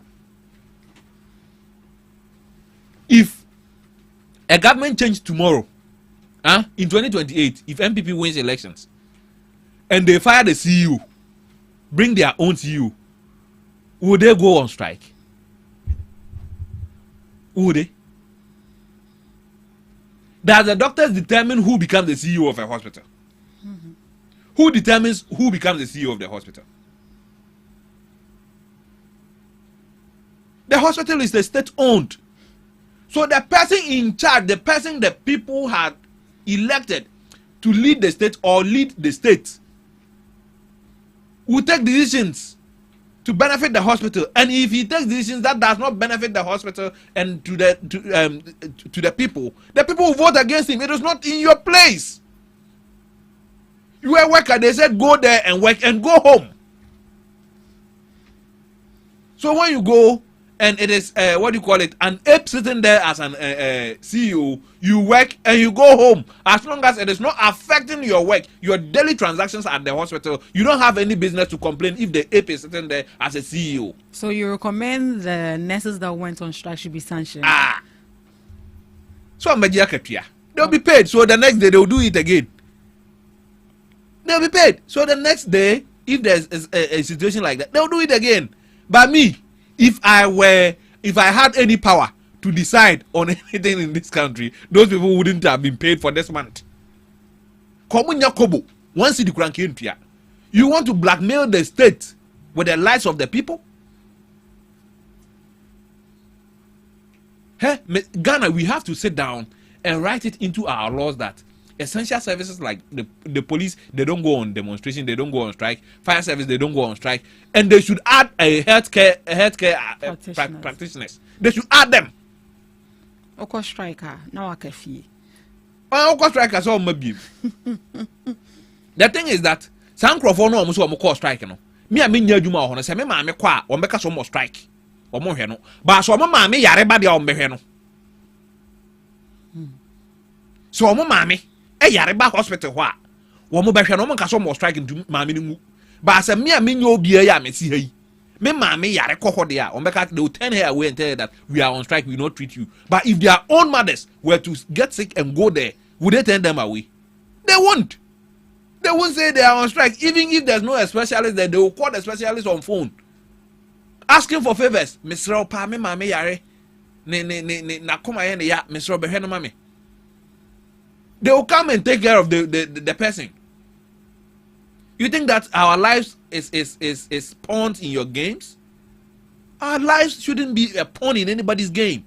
You see, the state owns it a responsibility to you, to me, to every Ghanaian to treat us, to give us health care. It is part of our fundamental human rights.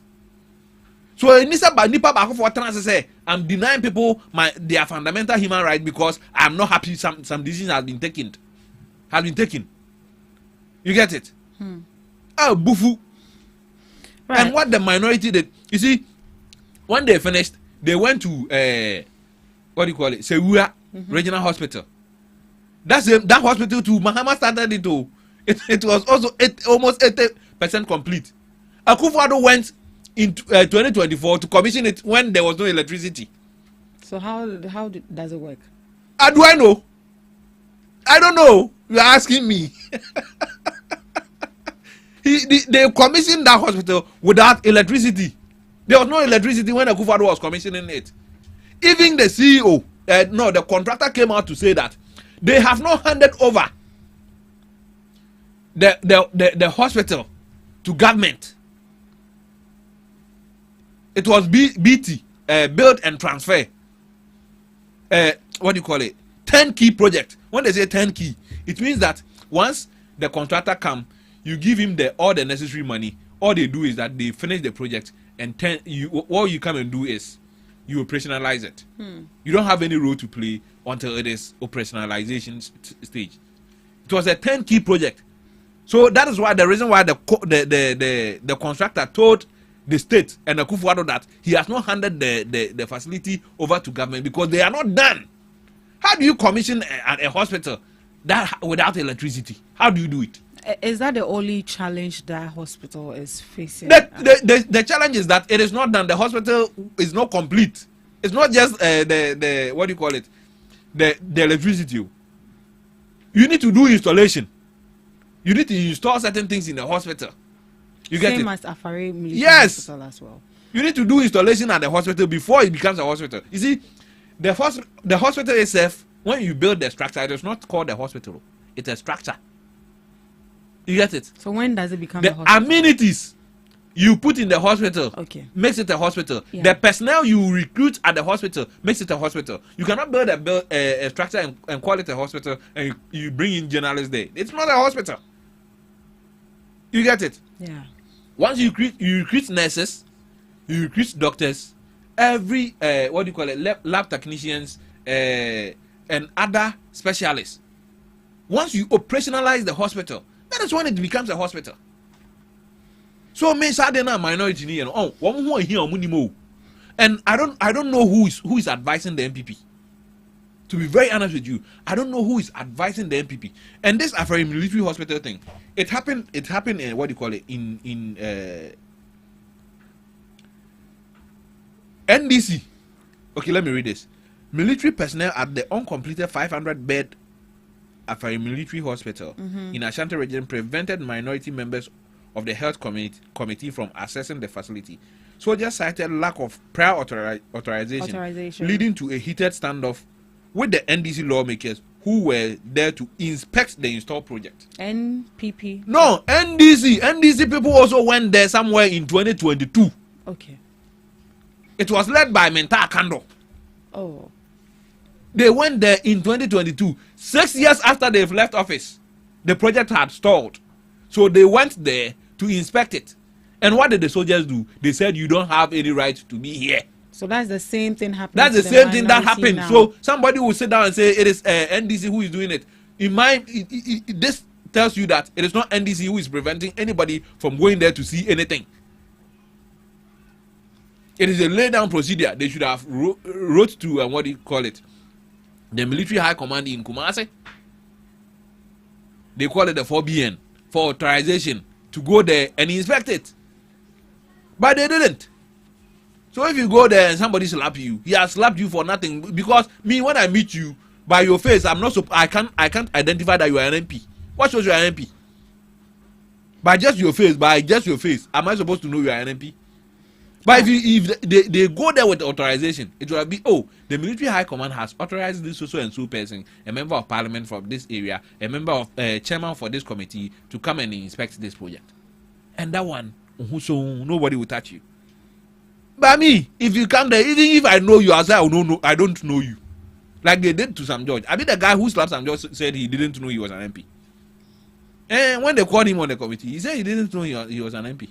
Okay, so the abandoned hospital buildings, what is expected of government to do at this juncture? To complete it. Yeah, to complete it. Yes, there's no two ways about it. There's no argument about it. Wherever money is, they should find it and complete it. Right. So the minority is also suggesting that looking at the pressure that is on CAT, they are recommending to the government to partner with private hospitals in Kumasi to reduce the pressure. Because they are the owners of the private hospitals. Hey, that one too. That guy has a private hospital. The man who was there, I think he runs a private hospital. Yes, I think he runs a private hospital. Partner with a private hospital. Does he know how much it costs to go to a private hospital? How much does he charge in those private hospitals? He's a medical doctor. That man is a medical doctor. The man who led the MPP, he's a medical doctor. So he made that suggestion to look out for himself? Forget them. Forget them. Politicians don't have our interest. They always think about themselves. Partner with the private sector. Why are you not admonishing? Why didn't you admonish the previous administration to finish the project? You were part of that administration. Ashanti region had 47 MPP MPs. 47. The entire constituency in Ashanti region is 49. NDC only had 2 at that time. The rest were MPP. They couldn't bring their voices together, put pressure on their own administration in-house. I'm not saying they should come and say it out. They should have done it in-house. Put pressure on the administration to find money wherever it was to come and do this. Munya Skadiko 2 cathedral. 97 million cedis went into the cathedral. Even from what I'm saying, I hear it's above 100 million. But the figure out there is 97 Ghana cedis. $1 million. Money go too ho. Military hospital. Then you wake up one day and you say, let me go there. Let me go. You are going to inspect what? Why don't you inspecting the cathedral site? Isn't it abandoned project? Yeah. They demolished La General Hospital for 6 to 7 years. They didn't do anything there. It was when they were about to leave that Cowboy did some skirmishes. He took some contractors on site and they said they were building it. A hospital was demolished. Now, why? Looking at the buildings that have been abandoned in the bush, yesterday we saw videos of some cement that has turned to stone.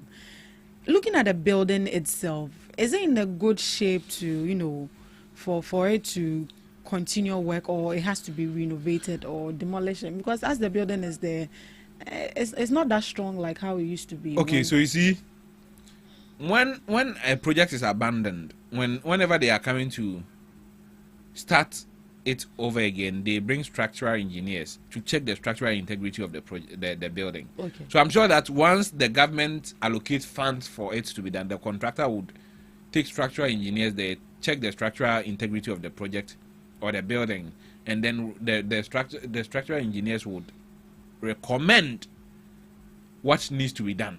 You cannot just make a general statement and say, because it has been abandoned, let's collapse the entire. Because if it wasn't abandoned, that hospital will last like 50, 70 years. Yeah. You get it? Yeah. So that aspect is there. So I think that they would take structural engineers there, they would check, and then they will give their reports to government and the contractor on how to proceed on that. Right. You once said that when it comes to our health sector, that should be one of the places that shouldn't be politicized. Of course, I'll repeat it again today. When I go to the hospital and the doctors doesn't treat me well and I die, it is not a political party that killed me. It is a doctor that killed me. You understand? And if I don't know, if you go to the hospital, they ask you for your party affiliation before they take care of you. No. Whether you are NDC, whether you are MPP, whether you are CPP, whether you are PNC, whether you are GUM, whether you are LPG, whatever, giving a Kwiadonko party self, they will treat you. Abi Kwiadonko died in the hospital. Or they were treating her when she died. So treating you has nothing to do with your political affiliation. We have to take cognizance of that and take politics out of our discussions when it comes to, and what do you call it, health issues. That's why I'm so disappointed in the minority for pulling that stance they pulled, because it's not like the hospital was even built like 3 or 4 years ago. You came over, like, it took charge of the hospital for 8 solid years. You took charge of the project. If I say the hospital, it will be like it's operational. Took charge of the project for 8 solid years. And then your excuse for not completing it was, I was renegotiating the contract fees from 36 million to 18 million. Yeah, I think I saw something from the minority as well. We couldn't complete Afari Military Hospital due to contractual dispute. Ranking member Parliament for Health Committee, Nana Efrie. What did he say? What the contractual dispute were? No, he didn't. That is what I'm telling you. That when they came, they ordered all contractors working on government projects to stop work for them to do a forensic audit. They finished the forensic audit after 2 years. When some of the things that the contractor had procured, like cement, if I go and buy cement to do a project, and you tell me to stop the project and I leave the cement for 2 years, the cement won't be cement when I come after 2 years. So I have to buy another cement. So some of these things are the ones that contributed to the 36 million additional cost, which they said they were renegotiating to 18 million. You understand? Yeah. So these are the reasons. He should say this and stop being magnanimous with the facts.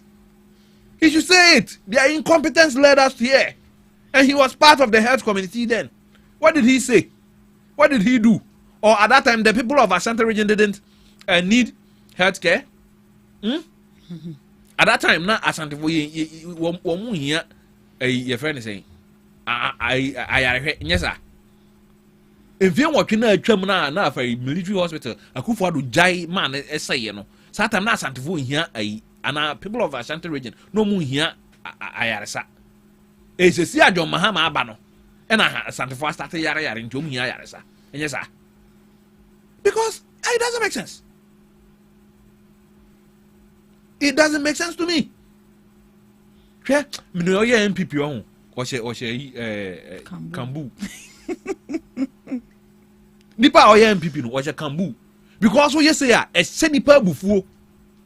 It angers people. You see, MPP are so desperate to win the 2028 elections, and it's making them look so bad. Well, we've seen that Dr. Baumia is trying to bring up a policy to solve the cocoa sector crisis issue as well. So the report will be out soon. So backdoor, they are also doing something. Hey, let me ask you this question. Oh no, he was the head of the economic management. Cocoa falls right under the economy. What did he do for the 8 years that he was in charge of that? It was under his tenure. Any akwaji sika, I buy a bit this can I am first can to cocoa was here. it was under his tenure. We took money to buy cocoa and couldn't supply the amount that we took the money for. Yet we spent the money on other things. So ko just kasa ko ton to mana ko na ntoma ni dwom a odi ska na betu fi. Dan to mana ba wo de akwa akoto. But no, MPP didn't do that. When they took the money for the cocoa from the cocoa syndicated loan in 2022, when they came and the cocoa Ghana had produced wasn't up to the quantity or the amount of money they took, they bought some and the rest they spent the money. What did they use that money for? Come there then, Ebini Cathedral amanane da hono. Ebino no. So if Baumia today comes and tell me that, oh, manya nyansa foforo bi a me de beye koko ayina make sure say na uti we here for at that time na is a problem they started you know. Because over the years we have never had problems with syndication, cocoa syndication loans and our supply or able to supply the amount of cocoa that we took until Baumia became what do you call it, economic management chief or chairman. And the nano science from in school ben akoya science ano. Oh, people learn day in day out. Hey, you see, if I give you my laptop today and you break it, I'll never trust you again with a new laptop. Even if you tell me, oh, say makoto baga ediboechi, I'll never trust you again. And that is one thing that the MPP is not accepting. It's not coming to realization with. Two. Because you see, you have NDC has over 180 something members of parliament, right? You have 87. You have 87 no. Do you think that NDC will lose the majority in the next electoral cycle? Do you sincerely think that NDC will lose the majority in parliament for just after one electoral cycle? Hell no. You don't think it's possible? Go to the villages and see the constituencies that they took from the MPP. Look at the project that they are doing there.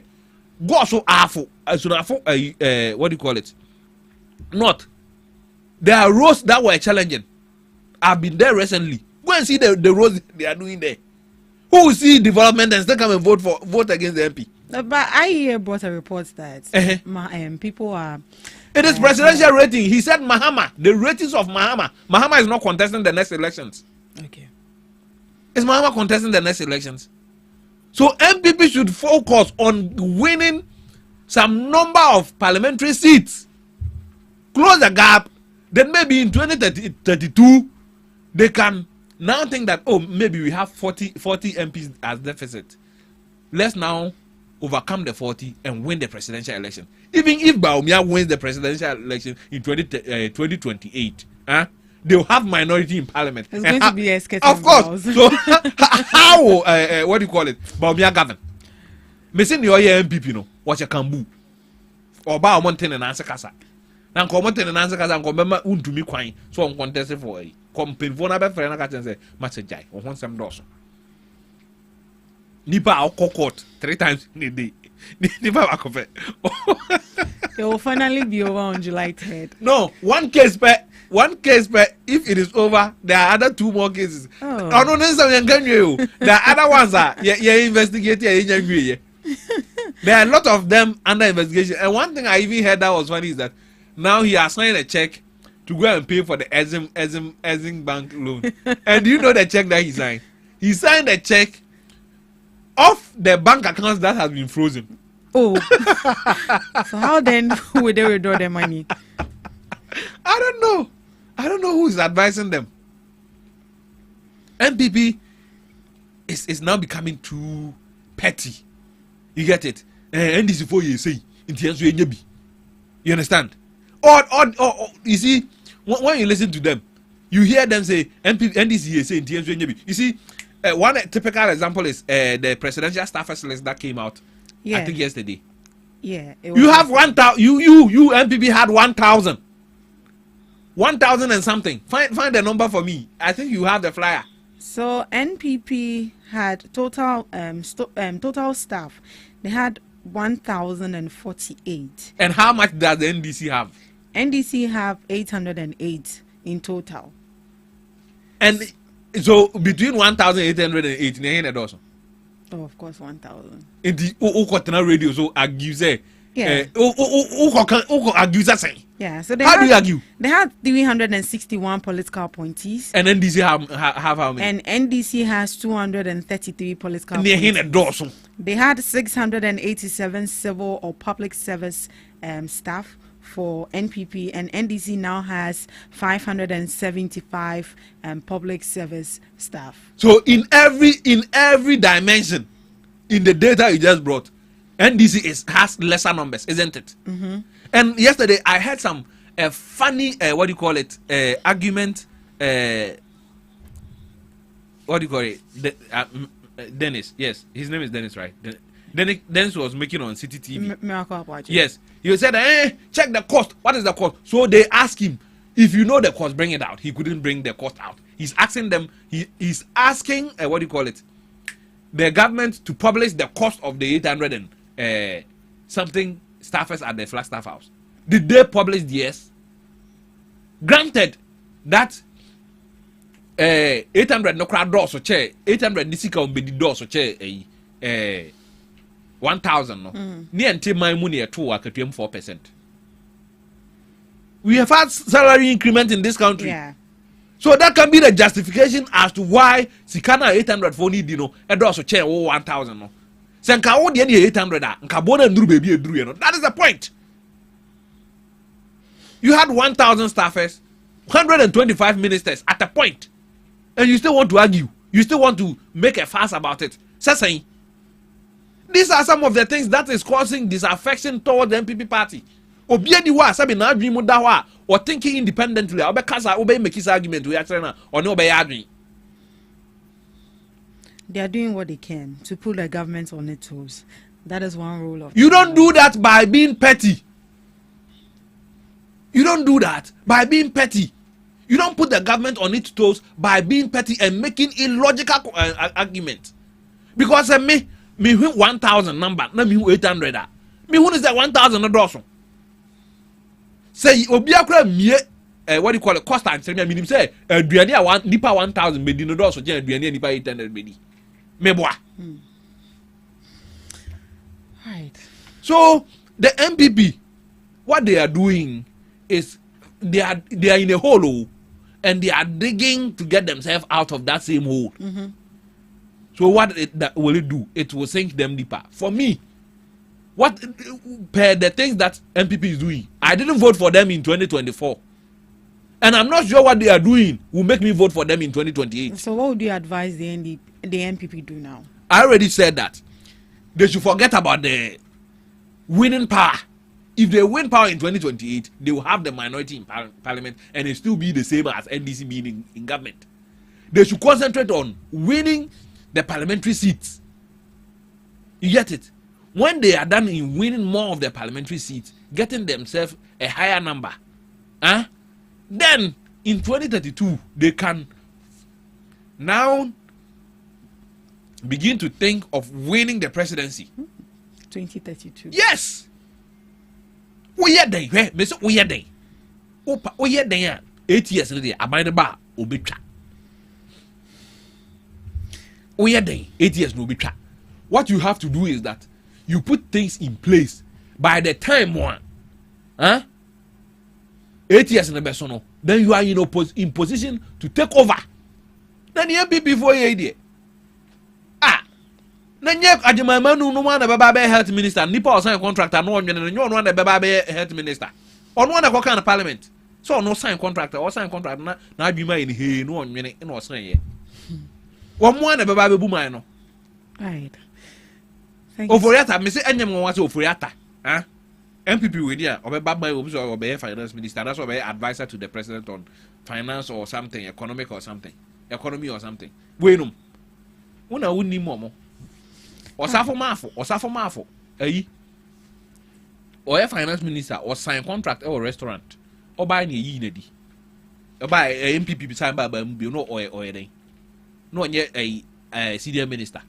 No yet senior minister. Mr. Mona wouldn't need MPP for me. I know them,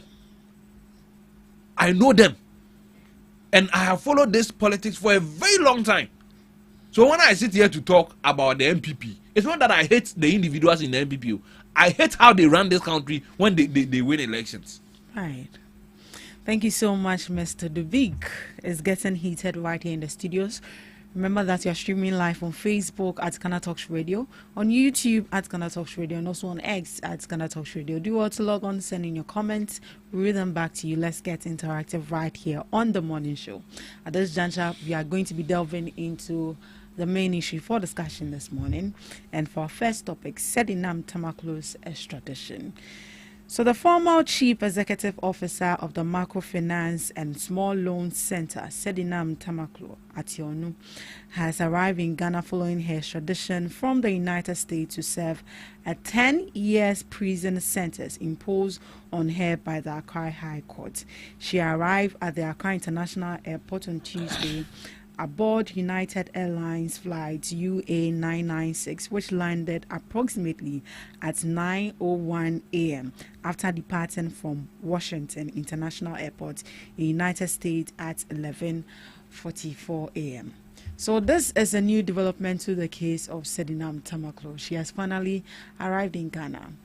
What is your reading into the new development of this particular case, Mr. Dubik? Easy. I'm happy she's here. You're happy? Yes. Well, in an interview with the Deputy Attorney General, he said they are not excited, and I'm kind of like confused as to why he said they are not excited. The reporter asked him, should it be something we should be excited about?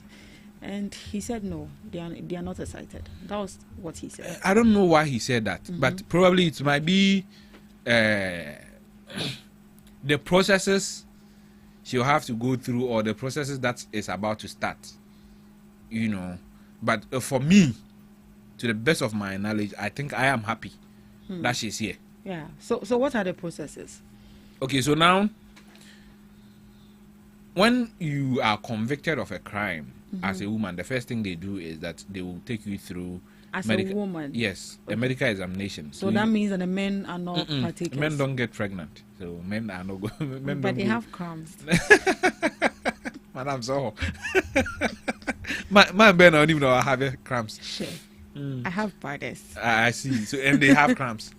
Your brothers get cramps. Let's proceed. Your brothers, they do get cramps. They are listening, no.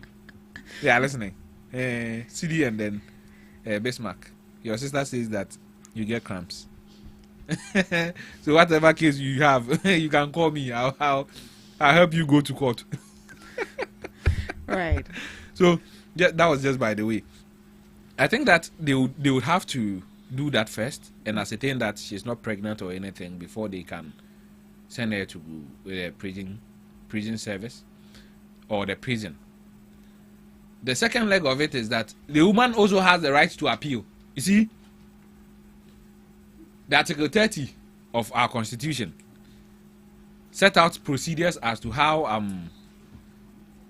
if you want to appeal on a case you go by, you have 3 months to appeal your case when you are convicted.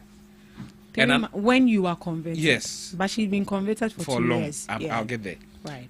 And then you have a leave. You can take a leave of the court, which will be another 3 months. So in all 6 months. What does the leave mean? You seek permission to leave the court. No, you seek permission from the court not to file your appeal within the 3 months stipulated. So the court will grant you another 3 months, which will make it 6 months. 6 months. Okay. After that, there are special circumstances where you file a motion at the court. What are some of these special circumstances? Classical example is this one, which is her not being in the country when her sentencing was passed, and her not being out of the jurisdiction within the 6 months period. Right. So that can be the special circumstances. It can be that she was even sick. We can say that she was sick and wasn't in a position to even file her appeal. The court can grant that, and I think the court has granted it. So they file an appeal on a notice of appeal. I think somewhere 2nd January or something of this year. So I think that that's some of the processes it will go through. Nobody is saying that she should just go straight to jail. I'm opposed to bail. As in, we granting her bail whilst we deal with her appeal. No, that one is a no. She should still be in custody. Yes, whilst we work on her appeal. If it turns out that the appeals court finds her case compelling enough to set her free, that is up to them. But you see, the Mahama administration doesn't have the luxury to free her in any way. Right.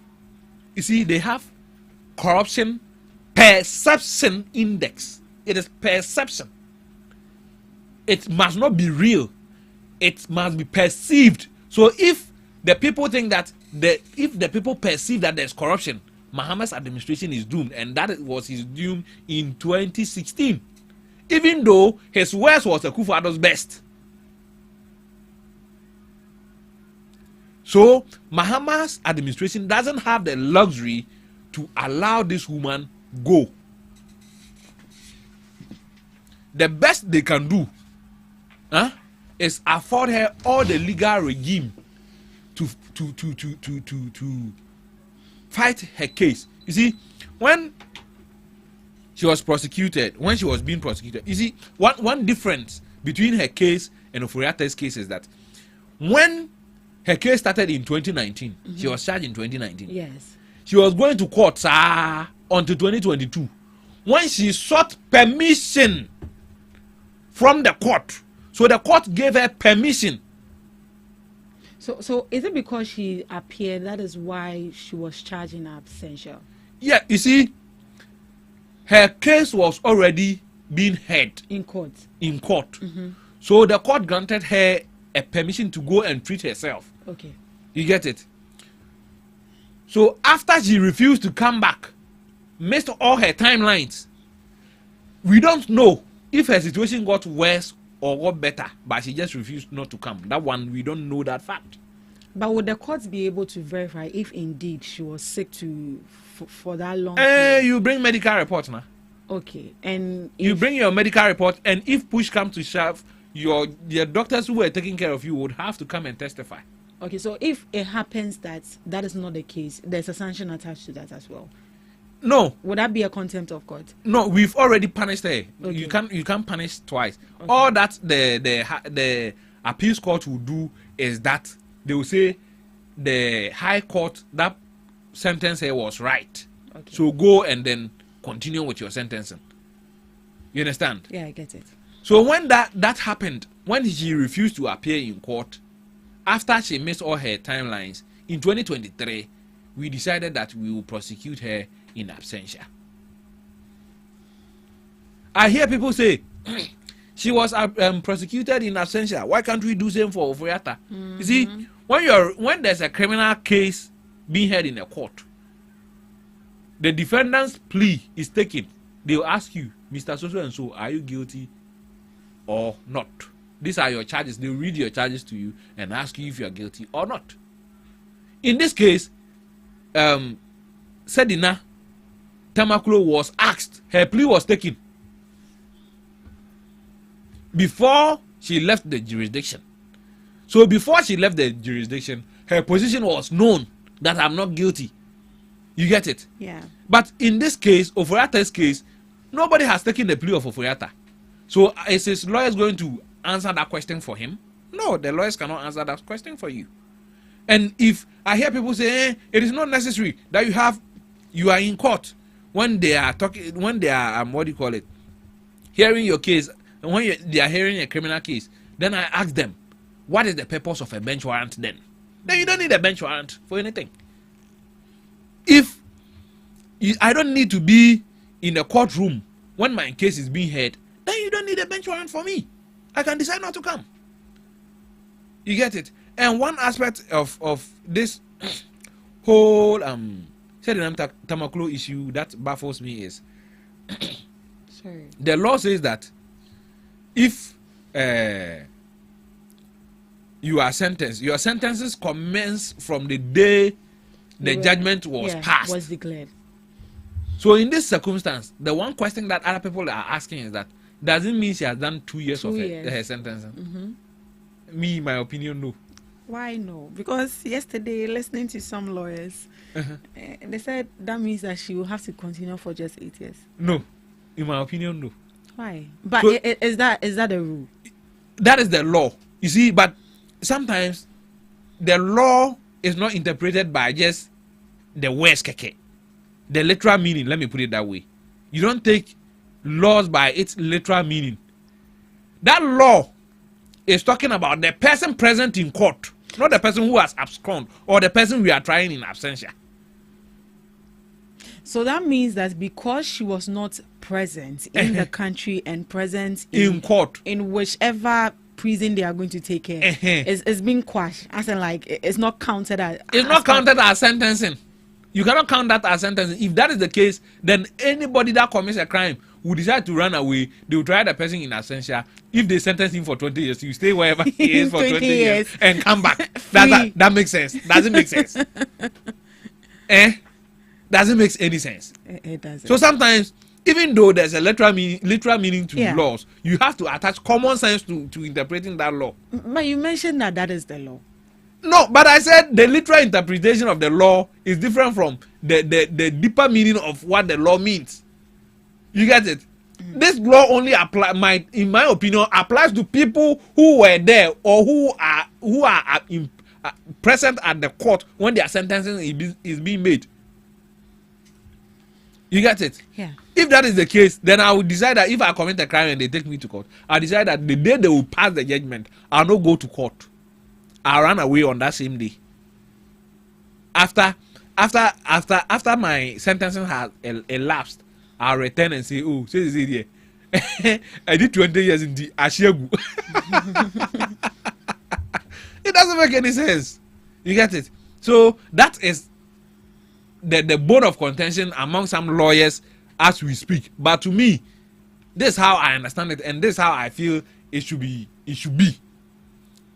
You get it? Yeah. What the woman did was appalling. Now let me come to the crimes she has been convicted of. Right. She's not more an accused, though. She's convicted of. Until the appeals court set aside that ruling, she's a convict. Okay. Emma niema she o kantamanto. Mas lokobo omwa na wa first Kennedy. Office Kennedy. What's I my company or batampa as a one bossia?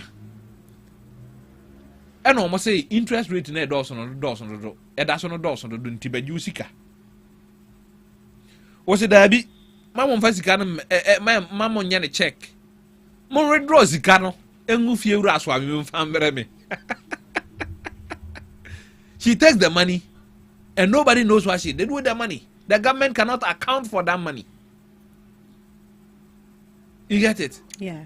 But because she was not in court to defend her case, that becomes tricky.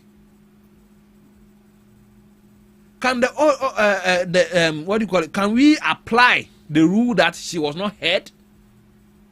Because she chose not to be heard. She decided that running was the best way out. I don't have any sympathies for that woman. For that woman, I don't. I believe that she should face the full rigors of her sentence. And when she was going, was she sitting in a wheelchair? No, but when she was coming, she was in a wheelchair. She was in. Politicians take us for granted. They get to these positions and they think they can do whatever they want without consequences. What she will go through should serve as a deterrent to all appointees of government. That's it. They aban near Masha Wonsa, Usha Suyi, Nadachi, Frose Bebua Hunta, one and new Furiata.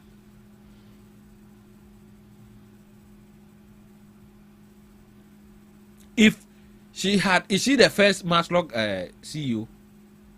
Is she the first Maslog CEO? There are other Maslog CEOs who came before her, right? Yeah. Where are they? Are they not sitting in their houses comfortably? These are some of the issues I always have with politicians. You are custodian of the resources. It's not yours. Don't use it anyhow you feel that you think that it's you want. Don't use it anyhow you want it. Use it to the benefit of the people, so that if they call you to account, you won't be found wanting like this woman. But do you believe that she will serve her jail term? Yes, I do. You believe? Yes, I do. We are hoping you are not going to be hearing anything like nolle prosecutor. After somebody has been convicted, you can't file a nolle prosecutor after conviction. You file it before conviction. Maybe when it goes to what do you call it, appeals court, the Attorney General might decide that I'm not interested in the case. That is there. But I told you, it is in the best interest of the Mahama administration to see this case through. That will be the only time they will have any moral justification to arrest any MPP member for doing something, or even calling for Oforiatta to come. If NDC doesn't prosecute this woman, do you know what will happen? What will happen? Oforiatta might choose to stay in America until MPP comes to power. She'll come and MPP will not prosecute. And if we talk about it, they'll use this woman against the NDC and the people who decide to talk. Yeah, because the fear is that this woman is an NDC person. And so Abu was an NDC person. John Mahama initiated his prosecution and got him convicted. It is the Kufuor who gave him a presidential pardon.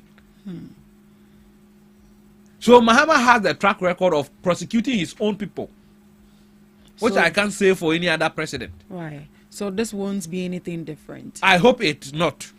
I can't say, I'm not in their head, but I hope this is not treated any differently. If Abu Gapele went to jail, Sedina Temaklo is not above jail. Well, let's look at what Sedina's lawyers are saying. So lawyers filed submission challenging conviction, and their main concern is charge sheet which form basis of conviction is defective. And also another concern they raised was none of the witnesses called helped prove charge of stealing. None of the witnesses called helped prove charge of stealing. Prosecution failed to prove that she appropriated any money. So these are the concerns they are raising. I guess that will be on the appeal. Yes. I always say this. Regardless of how weak your case is, your lawyer will always have a strategy. All right. You get it? So looking at the concern they've raised, is it that is what they think. If the court agrees with them, so be it. But for now, I'm sure they raised the same concerns in the High Court and the court disagreed with them. Right? I'm sure these concerns are not new.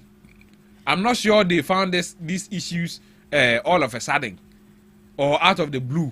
I'm sure they've had these issues when the case started in the High Court.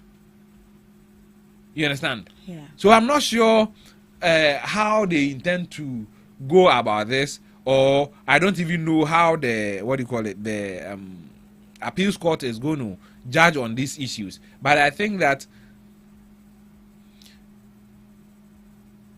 as long as you have lawyers, they will always have a way to defend you. So I understand. These things are not bothered at all. I understand these things. It's normal in the practice of law. Even a murderer, if the person is caught red-handed stabbing the person, yes, then when you get a lawyer, the lawyer must put up a defense. And it becomes a provocation, it becomes a insanity. And I say, and I self-defense in a you get it? A lawyer will always have a way to defend his client. So now that she has arrived, where is she? Is she in custody of? Yes, she will be in custody. Oh, okay. I heard people asking, where is she? They should tell us. You see, the state can't publish her whereabouts. Do you know why? For security reasons. Of course. The state cannot put out say or was our prison way and now was our prison way. Say they don't got two no friend of bush and focus oh me or anchor for prison me was woman and no you no answer. But the state cannot publish say yeah there's no say got two no anchor for prison and also her. Is it because she might run or someone will be provoked to do of course maybe why you be bonny. Because Ghana how much 900 million Ghana cedis. Unim near say for that time. Unim sky is over it. What do you say in total? In total, I'm even doing our pay. Right. So looking at the extradition of say Mr. Maklo, does that give us the assurance that Oforiatta's case will also, Oforiatta will also be extradited? Oforiatta's case keeps getting complicated by each day. Yeah. Keeps getting complicated by each day. So, my hope that Oforiatta will come back into this country is going down. Sometimes I feel he will never come. Why? Well, what are the issues? And now he has the means to protect himself from Ghana, from the laws of Ghana. Through the laws of America. Yes. The lawyers that he has, what do you call it? Employed to defend him. One of them is a lobbyist. In America they have they have certified lobbyists. Lobbyists, yeah. So if na so say client mom fa no ko NB krana or discussing now about economy or invest say o my mom pray fa no ko he will lobby the most influential people in America and make Oforiatta difficult to extradite. But overlooking all the wouldn't say the alleged crimes he has committed in Ghana. America doesn't care about the crimes somebody has committed in Ghana. Oh, but how would you allow your investor to, have such a bad name? Really? All over. And you still want to, condone his actions. Have you heard about the bad name in some part of Africa for Bill Gates? Okay. Have you heard about that one? Where he will go convince them to ditch their seeds and take his seeds, genetically modified seeds to plant, and then later he'll be selling that same seeds to them because the seed that they used to plant, the law bars them from using it. Have you heard those things? Yeah. You've heard of those things? Yeah, I heard of something. Has America arrested him? No. America for America. Because of the... They don't care about you. America, whatever America gives you, they have something they're going to take in return. And what they are going to take in return is bigger than what they've given you.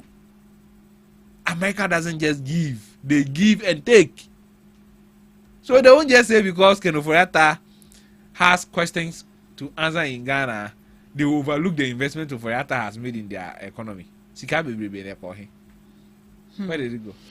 Well, listening to some legal practitioners here yesterday during an interview, one of them mentioned that the government didn't do anything for Ferdinand Maklo to be extradited.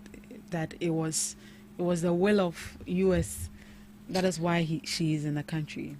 Do you agree? Oyare. Excuse my language. Thank you. Oyare. So you think the government played a major role in the government must first request with evidence proving that as soon as the Omana Bonemon Fanemre Anameboa. The request now wasn't it something? And if you request and you don't follow up, how is that request granted? No ni mama for me criminals from America. For me digana bone o Ghana kwata America. E doso. Enyo Oforiatta ne said na mtama kulonko awo.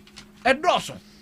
But some of these crimes are so petty that the government doesn't feel that spending resources to extradite them is worth it. So no majai. And the one that cast us and say, "Abana anya." Who is saying those things? Over here, a Dr. Zato. On the on cherry home. I think this is Fifi something. Yeah. Something is wrong with him if he says that. Yeah. And he also said that he does not trust that Ferdinand Maklo will face his jail term because he's an NDC person. Maybe they could have lobbied or spoken to her backdoor that, you know what, just give in. We will work backdoor for you to be released. Allegedly, that's what he said. Yeah. So why are they not doing same for Foriata? They are not in power. Are they in power? But they can still also do. Oh, come. If you come and they arrest you, you come and sit at Iroko, like we did for Untumi. They release you. Haven't you seen that they've released Untumi? If it is that simple, if it is that cheap, and you remember when I said this in this studio that when Oforiatta comes back in this country, it will be difficult for anybody to argue that they should give him bail. Same as what is happening to Sedinam Tamakro. His lawyers will have a tough time convincing any court to grant her bail. Do you know why? Why? Because when they gave her bail and granted her leave to go seek medical attention, it took an extradition process, a cost and a further cost to the state. So it's not a gamble the state will be willing to take. What will be your final submission to this particular topic? Na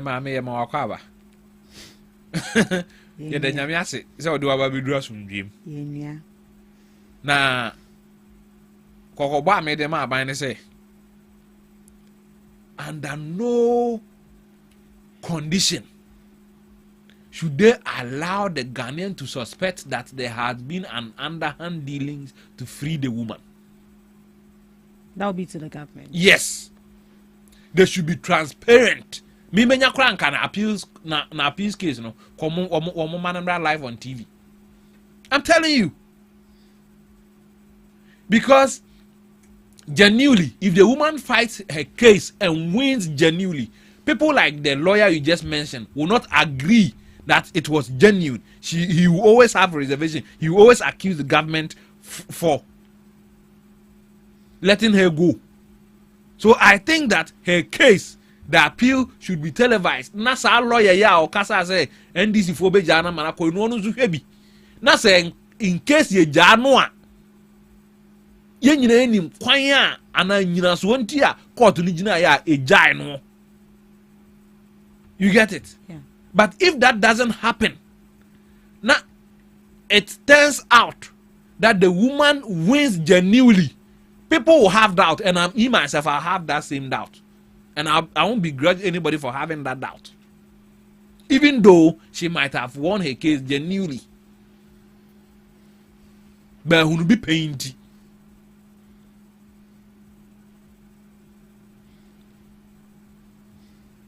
You get it? Yeah. So that will be my final words. That will be your final words. On that matter.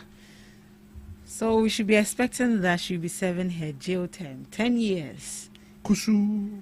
Is this the first of its kind? No. Seeing any? Yeah, you mentioned.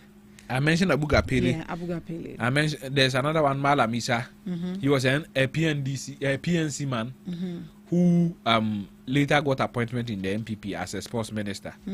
No, this is called Abroches Kanapoirai. Yeah.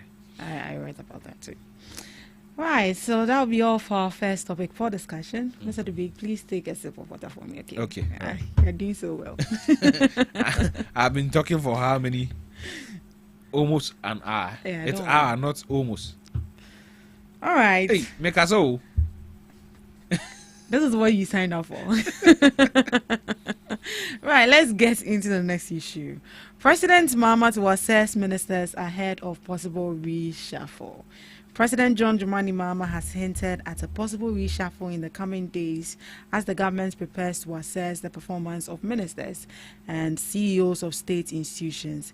In a statement issued by the presidency, signed by the president's Secretary Callistus Mahama, he indicated that President Mahama will soon undertake a comprehensive review of all ministers and heads of state institutions to determine their retention, reassignment, or removal from office. Mr. Dubig, is reshuffle necessary? Yes, Very necessary. Very necessary. Right. What would be okay? Let me let you land on that. Why do you think it's necessary? It's very necessary. Not even reshuffle self. I would say a big coffee, because looking at the ministers now, these current government ministers, you think some should be removed? Yes, some should be removed. Some should be reassigned. Yes, do you have anyone in mind? No. Oh, but based on what are you saying that they should be removed? I don't want to mention names. Which of the sectors? A lot of sectors. Which of them? A lot of sectors. I'm sure the president himself. Oh no, but in your opinion, you see, somebody's job, I don't like sharing my opinion on whether somebody should retain his job or not. If I mention a name, I'm personalizing it. Why are you personalizing it? No, because now I'm advocating that somebody else should lose his job. No, but the president is the appointing authority. He gave them KPIs, key performance index, to meet. So if they don't meet the indexes or the KPIs, he's the one in charge to do it. Whatever I say here doesn't do anything. But looking at these ministers, you know that whatever decision they take also affects the citizens. So you're a citizen as well. So if you're not happy or impressed with the I'm duties, a citizen. Yes. See, so which of them? I'm a citizen. Mr. Debig. Yes. Which of them? You want me to mention it? Yes. But I will not mention the name. All right. You so know the why sector. I'm not mentioning it? All right. The sector itself. If I mention the sector, automatically you know who is the minister in charge of that sector. No. So the ministry, I think it's fair because I equally have my reservation too. And so why you not mentioning them? You want me to mention them? But you are the interviewee. You there because you are the interviewer. You cease to be a citizen of Ghana. Is that what I'm saying? At this juncture, you are the one in the. No, I'm asking you. You cease to be a citizen of Ghana. No, I'm not here to. You said I'm a citizen of Ghana. No, so but I can access my ministers and mention names to the people that I think that they are not performing, right? Yes. Yes. So do. But you are also a citizen. No, but as it stands now, I'm the one moderating this. Oh my! So I'm the one doing the asking, and you are the one supposed to do the answering. So I'm asking a question. Oh, but all them in Anthony Patton thing. Mr. Duby. You see, let me tell you the reason why I wouldn't mention names. I wouldn't mention names not because I fear anybody. I wouldn't mention names because when it comes to performance, if I gave the president a job, it is the president I gave a job to. It's the president I voted for. So it's the president I will assess, and I will assess the president's performance with my thumb in 2028. You get it? The president now appointed ministers and gave them KPIs. Key performance indicators. So he knows who is meeting his key performance indicators or not. I don't know what those key performance indicators are. You get it? But you see, that aside, something is happening in his administration that if he doesn't take care and sit up and act, it will collapse. The administration will collapse on its head. What is that? Imagine that the deputy finance minister goes to a meeting with the agric minister, Thomas, and then says that they have disbursed funds to the agric ministry.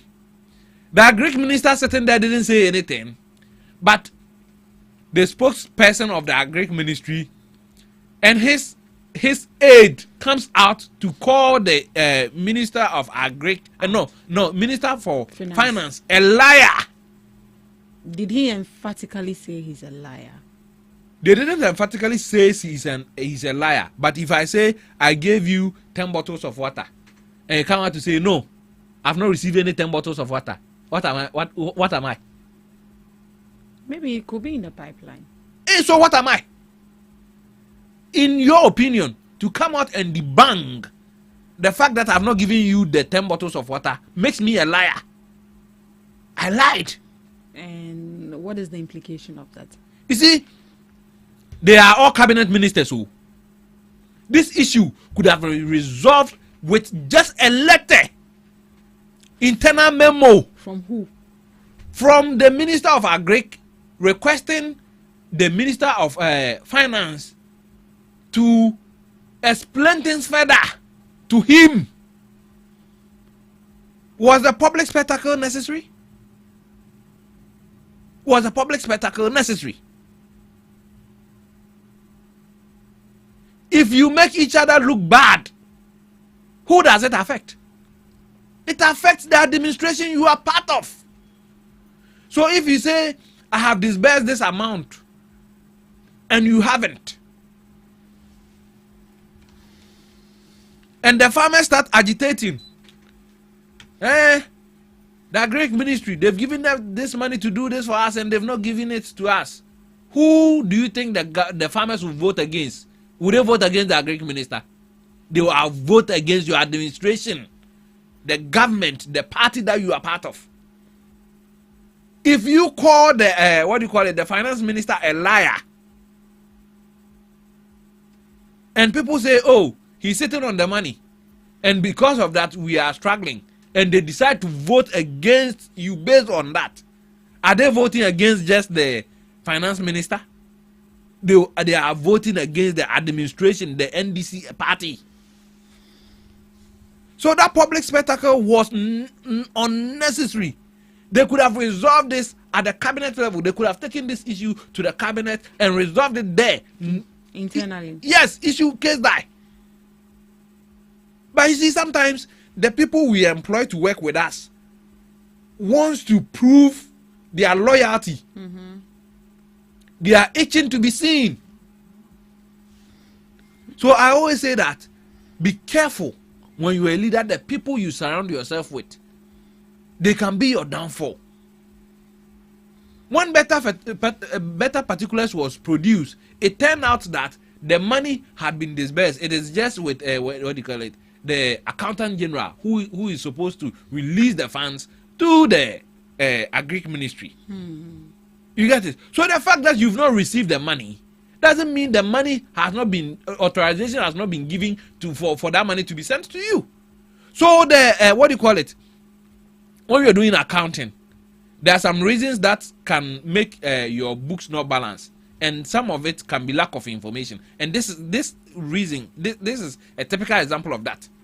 The Agric ministry didn't have the information the finance ministry had, because at that time the finance ministry had given authorization for that money to be disbursed. So in their books they had disbursed that money. But because it hadn't arrived at the Agric ministry yet, on their books that money wasn't there.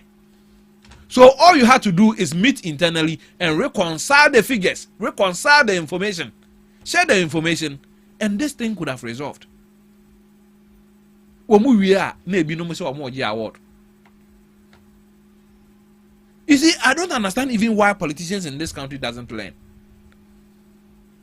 Do you know the shame that this Dr. Uenten brought to the people who received the awards? But this is different from Dr. How is it different?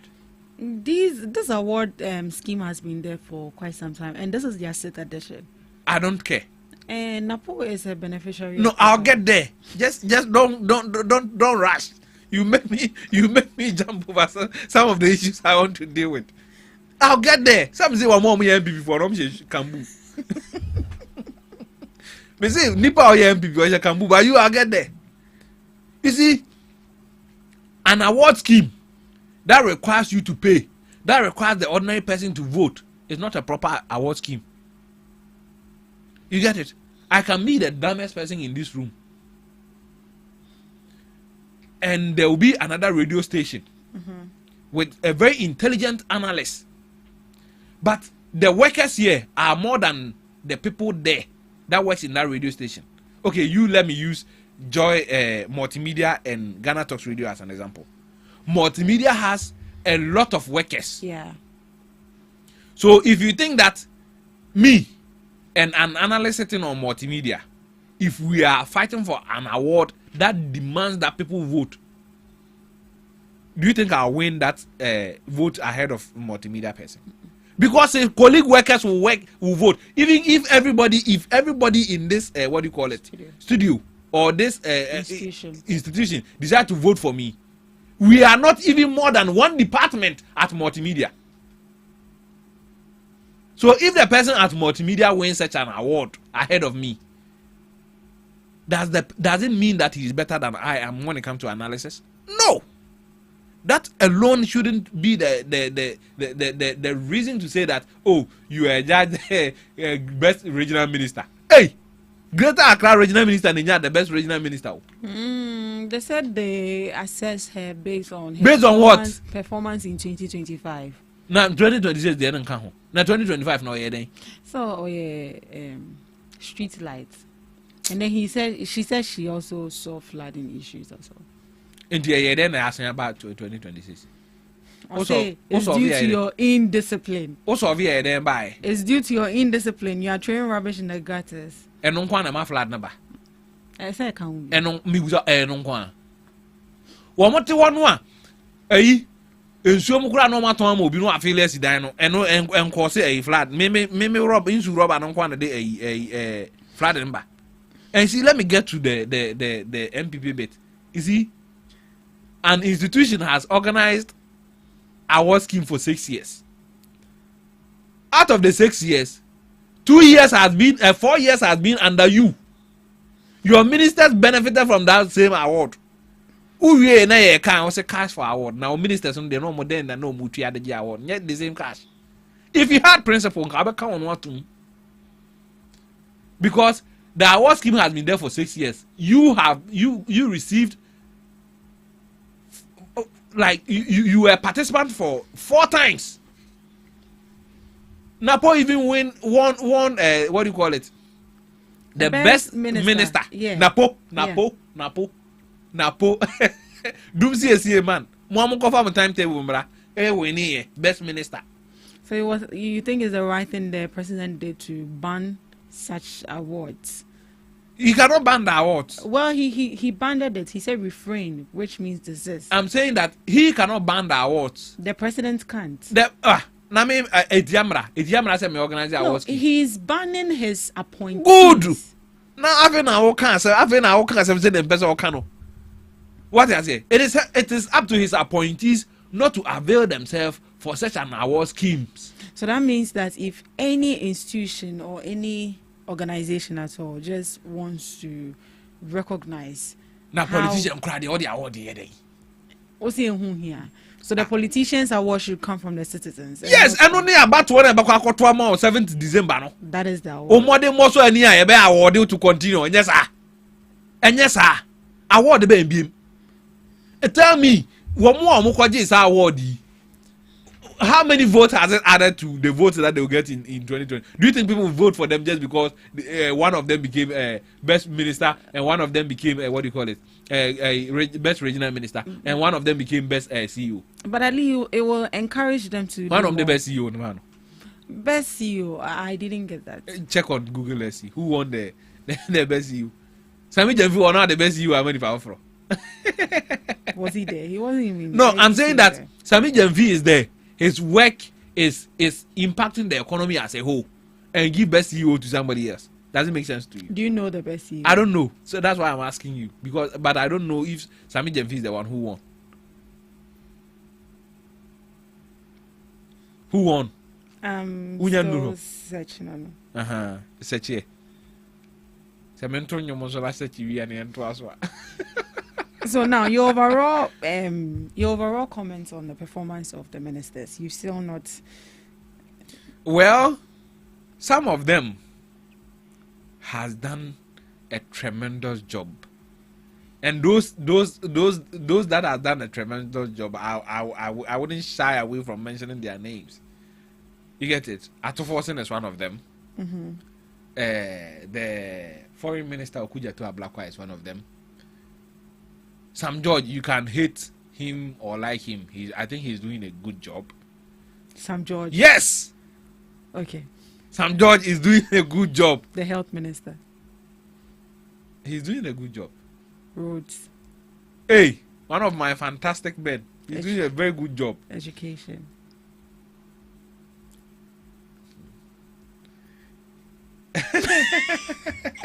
He's doing a good job.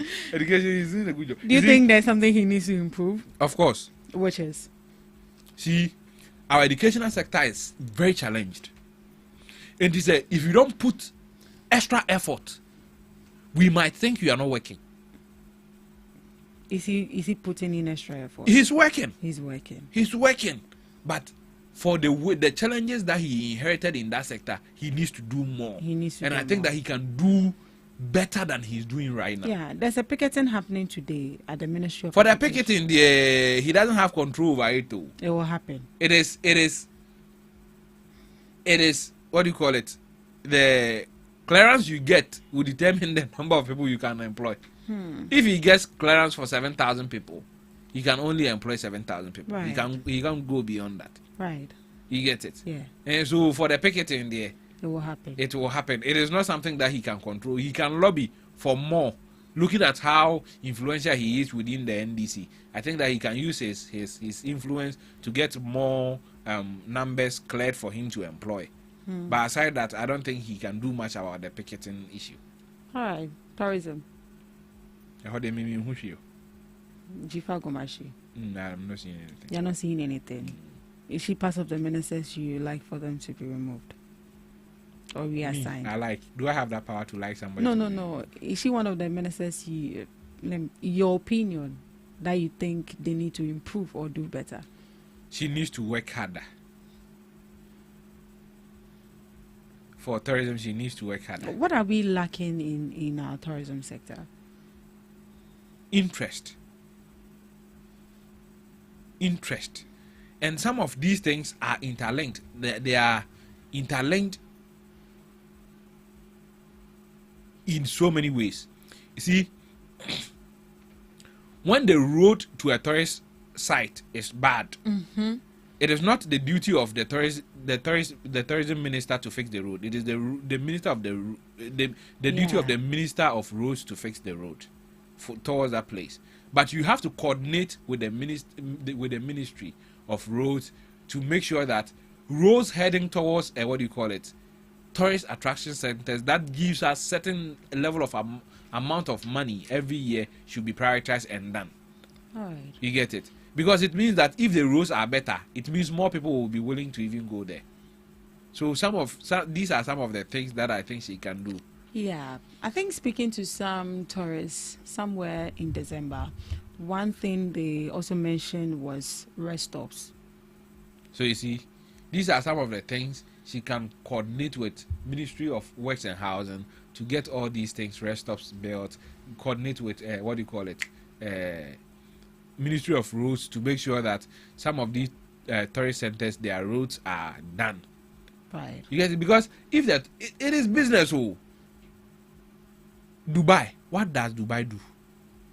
Their economy is founded on tourism, even though they have oil. But tourism is what gives them money aside the oil. You get it? Yeah. How did they do it? We can copy their template and do it.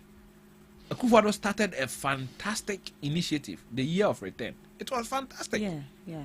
That one I can never take away from Nana. We cash out, pa. Yeah, he did well. And he did well by making the diaspora have interest in visiting Ghana. Now, if you visit the internet, TikTok, YouTube, anybody that talks about touring Africa, they mention Ghana. Yeah, they do. At a point, one Nigerian came out to say that Africa is not just Ghana alone. If they are coming to tour, they should make sure that they go to some part of Africa too. It was a deliberate effort to get people to have interest in coming back to Ghana. And that one, I can never take that away from the MPP administration and Nana administration. They did a brilliant job on that. Right. Ministry of Transport. They are doing well. Mr. Dubik. Yes. Is our transport ministry doing well? Are they working effectively? I think so. Have they sorted the issues out pertaining traffic and people finding it difficult to get vehicles? Because we saw that they brought in some buses. You see, I always have a challenge if we are to argue like this. Our inner city transport has never been controlled by government. GP. Even the Metro Mass was intercity from Accra to Kumasi, from Accra to Itakradi, from Accra to Cape Coast. STC the same, right? Yes, STC. So the government has never played a role in the inner city, in inner city transport system. And is that a gap? It's a gap. There's a gap. You see, there's a gap that we need to fill. But as to it being, what do you call it? The government responsibility, I doubt. You get it? The government can decide that, okay, because we are having a gap in transporting people from work and to work, let's come up with a policy. Let's use Maslog. If you want to buy trotro, go to Maslog, take a low interest loan, buy the trotro, pay it small. You get it? If the trotros are many, how will people be queuing? Because the trotro are few. Well, speaking to some drivers, it's not about vehicle, but they also mentioned that the road is congested as well, especially when you go to Makola. Roads that are meant for vehicles to be passed, and the traders have taken over the roads. So when it happens like that, instead of that driver to go for 3 to 5 trips, because they have taken the road and it has become so narrow for 2 vehicles to pass, and you can't blame the traders as well. No, you can't blame the transport minister for traders blocking roads. You should have to blame the AMA. The AMA. It is the AMA responsibility to demarcate areas where you can trade and where the road should be left alone. The transport ministry had made sure that they coordinate. So they are going to collaborate with the AMA. The AMA knows this one. They don't need any collaboration with anybody. But we've seen the AMA. The AMA should just go there and move them and clear the road. That's all. But we've seen them do it, but they keep coming back. And so they should continue doing it every day. There are people who need jobs. So there are boys in town who need jobs. Just employ them. Tell them that make sure this road is cleared all the time, and see if they don't do it. Right. Fishery and aquaculture. I don't know who the minister is. You don't know her? Yeah. Is it because she's not working? I don't know her, so how can I assess her? How I can't say she's not working. Maybe it's me who have not taken interest in her work. But me, I don't know her. Okay. Who is she? Do you know? I know her face, but I've forgotten her name. Okay, then let's proceed. Housen. Housen. Who is that? Oh, one. Okay, I'm coming. Sagleme is still there, and you want me to say he's doing well? So he's part of the people. I'm not saying he's part of anything. I'm just saying Sagleme is there. So if there's Sagleme there, and we still have housing challenges in this country, then it is up to the president to assess the KPIs he gave him and say if he is doing well or not. Me, I'll pass my verdict on the entire NDC administration in 2028. Yeah, so overall, lastly, what are you expecting? I thought you were going to mention a name. Her name? I thought you were going to mention a name. A name? And for me to assess again. For you to assess again? A ministry. Agreg. He's doing well. He's doing very well.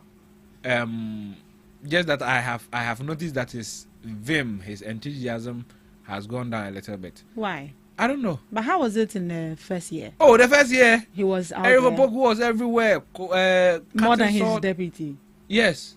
More than his deputy. Yes, cutting sword here, going there, starting this project, going there, feed Ghana, building, starting a factory in what do you call it, Bichim or Dianquanta or something.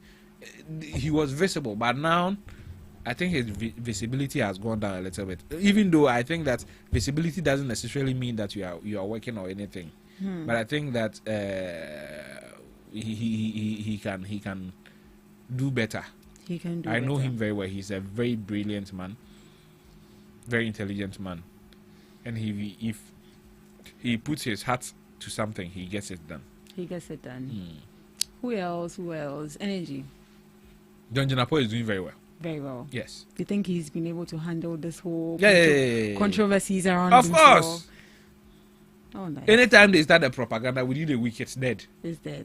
Yes. That's true. Yeah. So he's doing very well. He's one of the best ministers and he's not loud. Yeah, he works underground. Okujeto.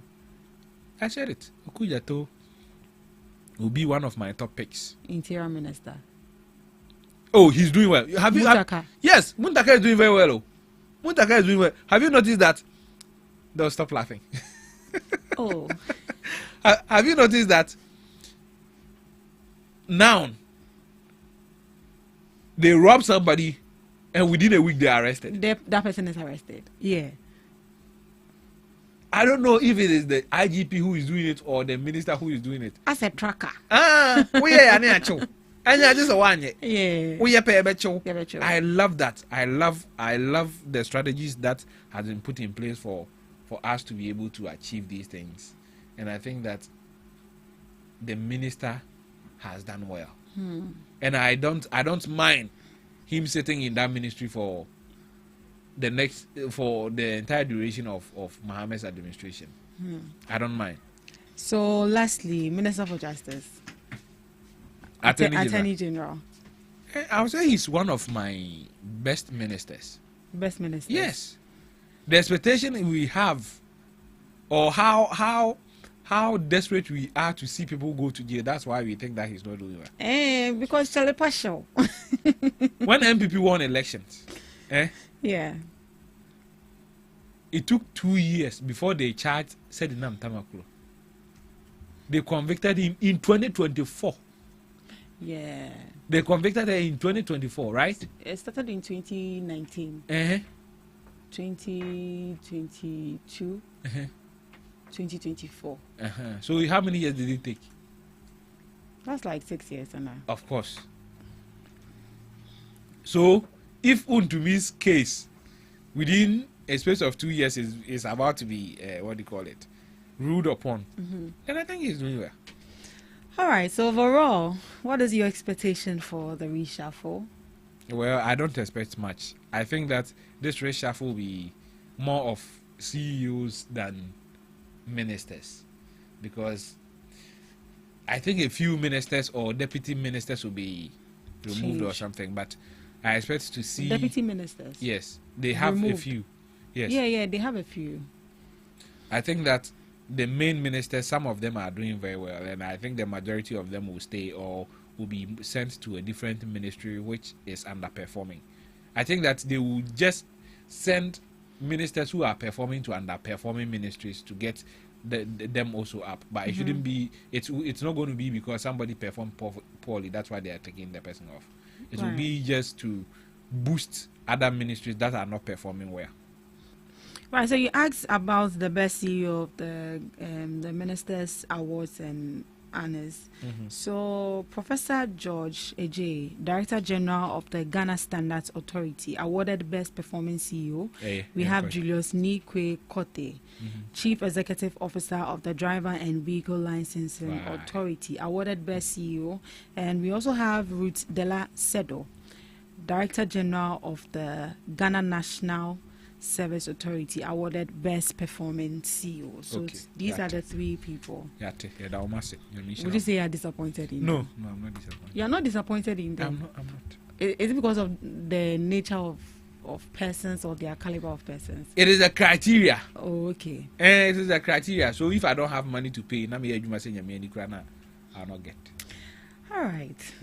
So it's been a very interesting segment right here on the morning show. Thank you so much, Mr. Dubik, for joining us. You're welcome. You did a lot of talking. Thank you so much. Your last words. Do you have any last words? Yeah, Monka Bankunsi for me back.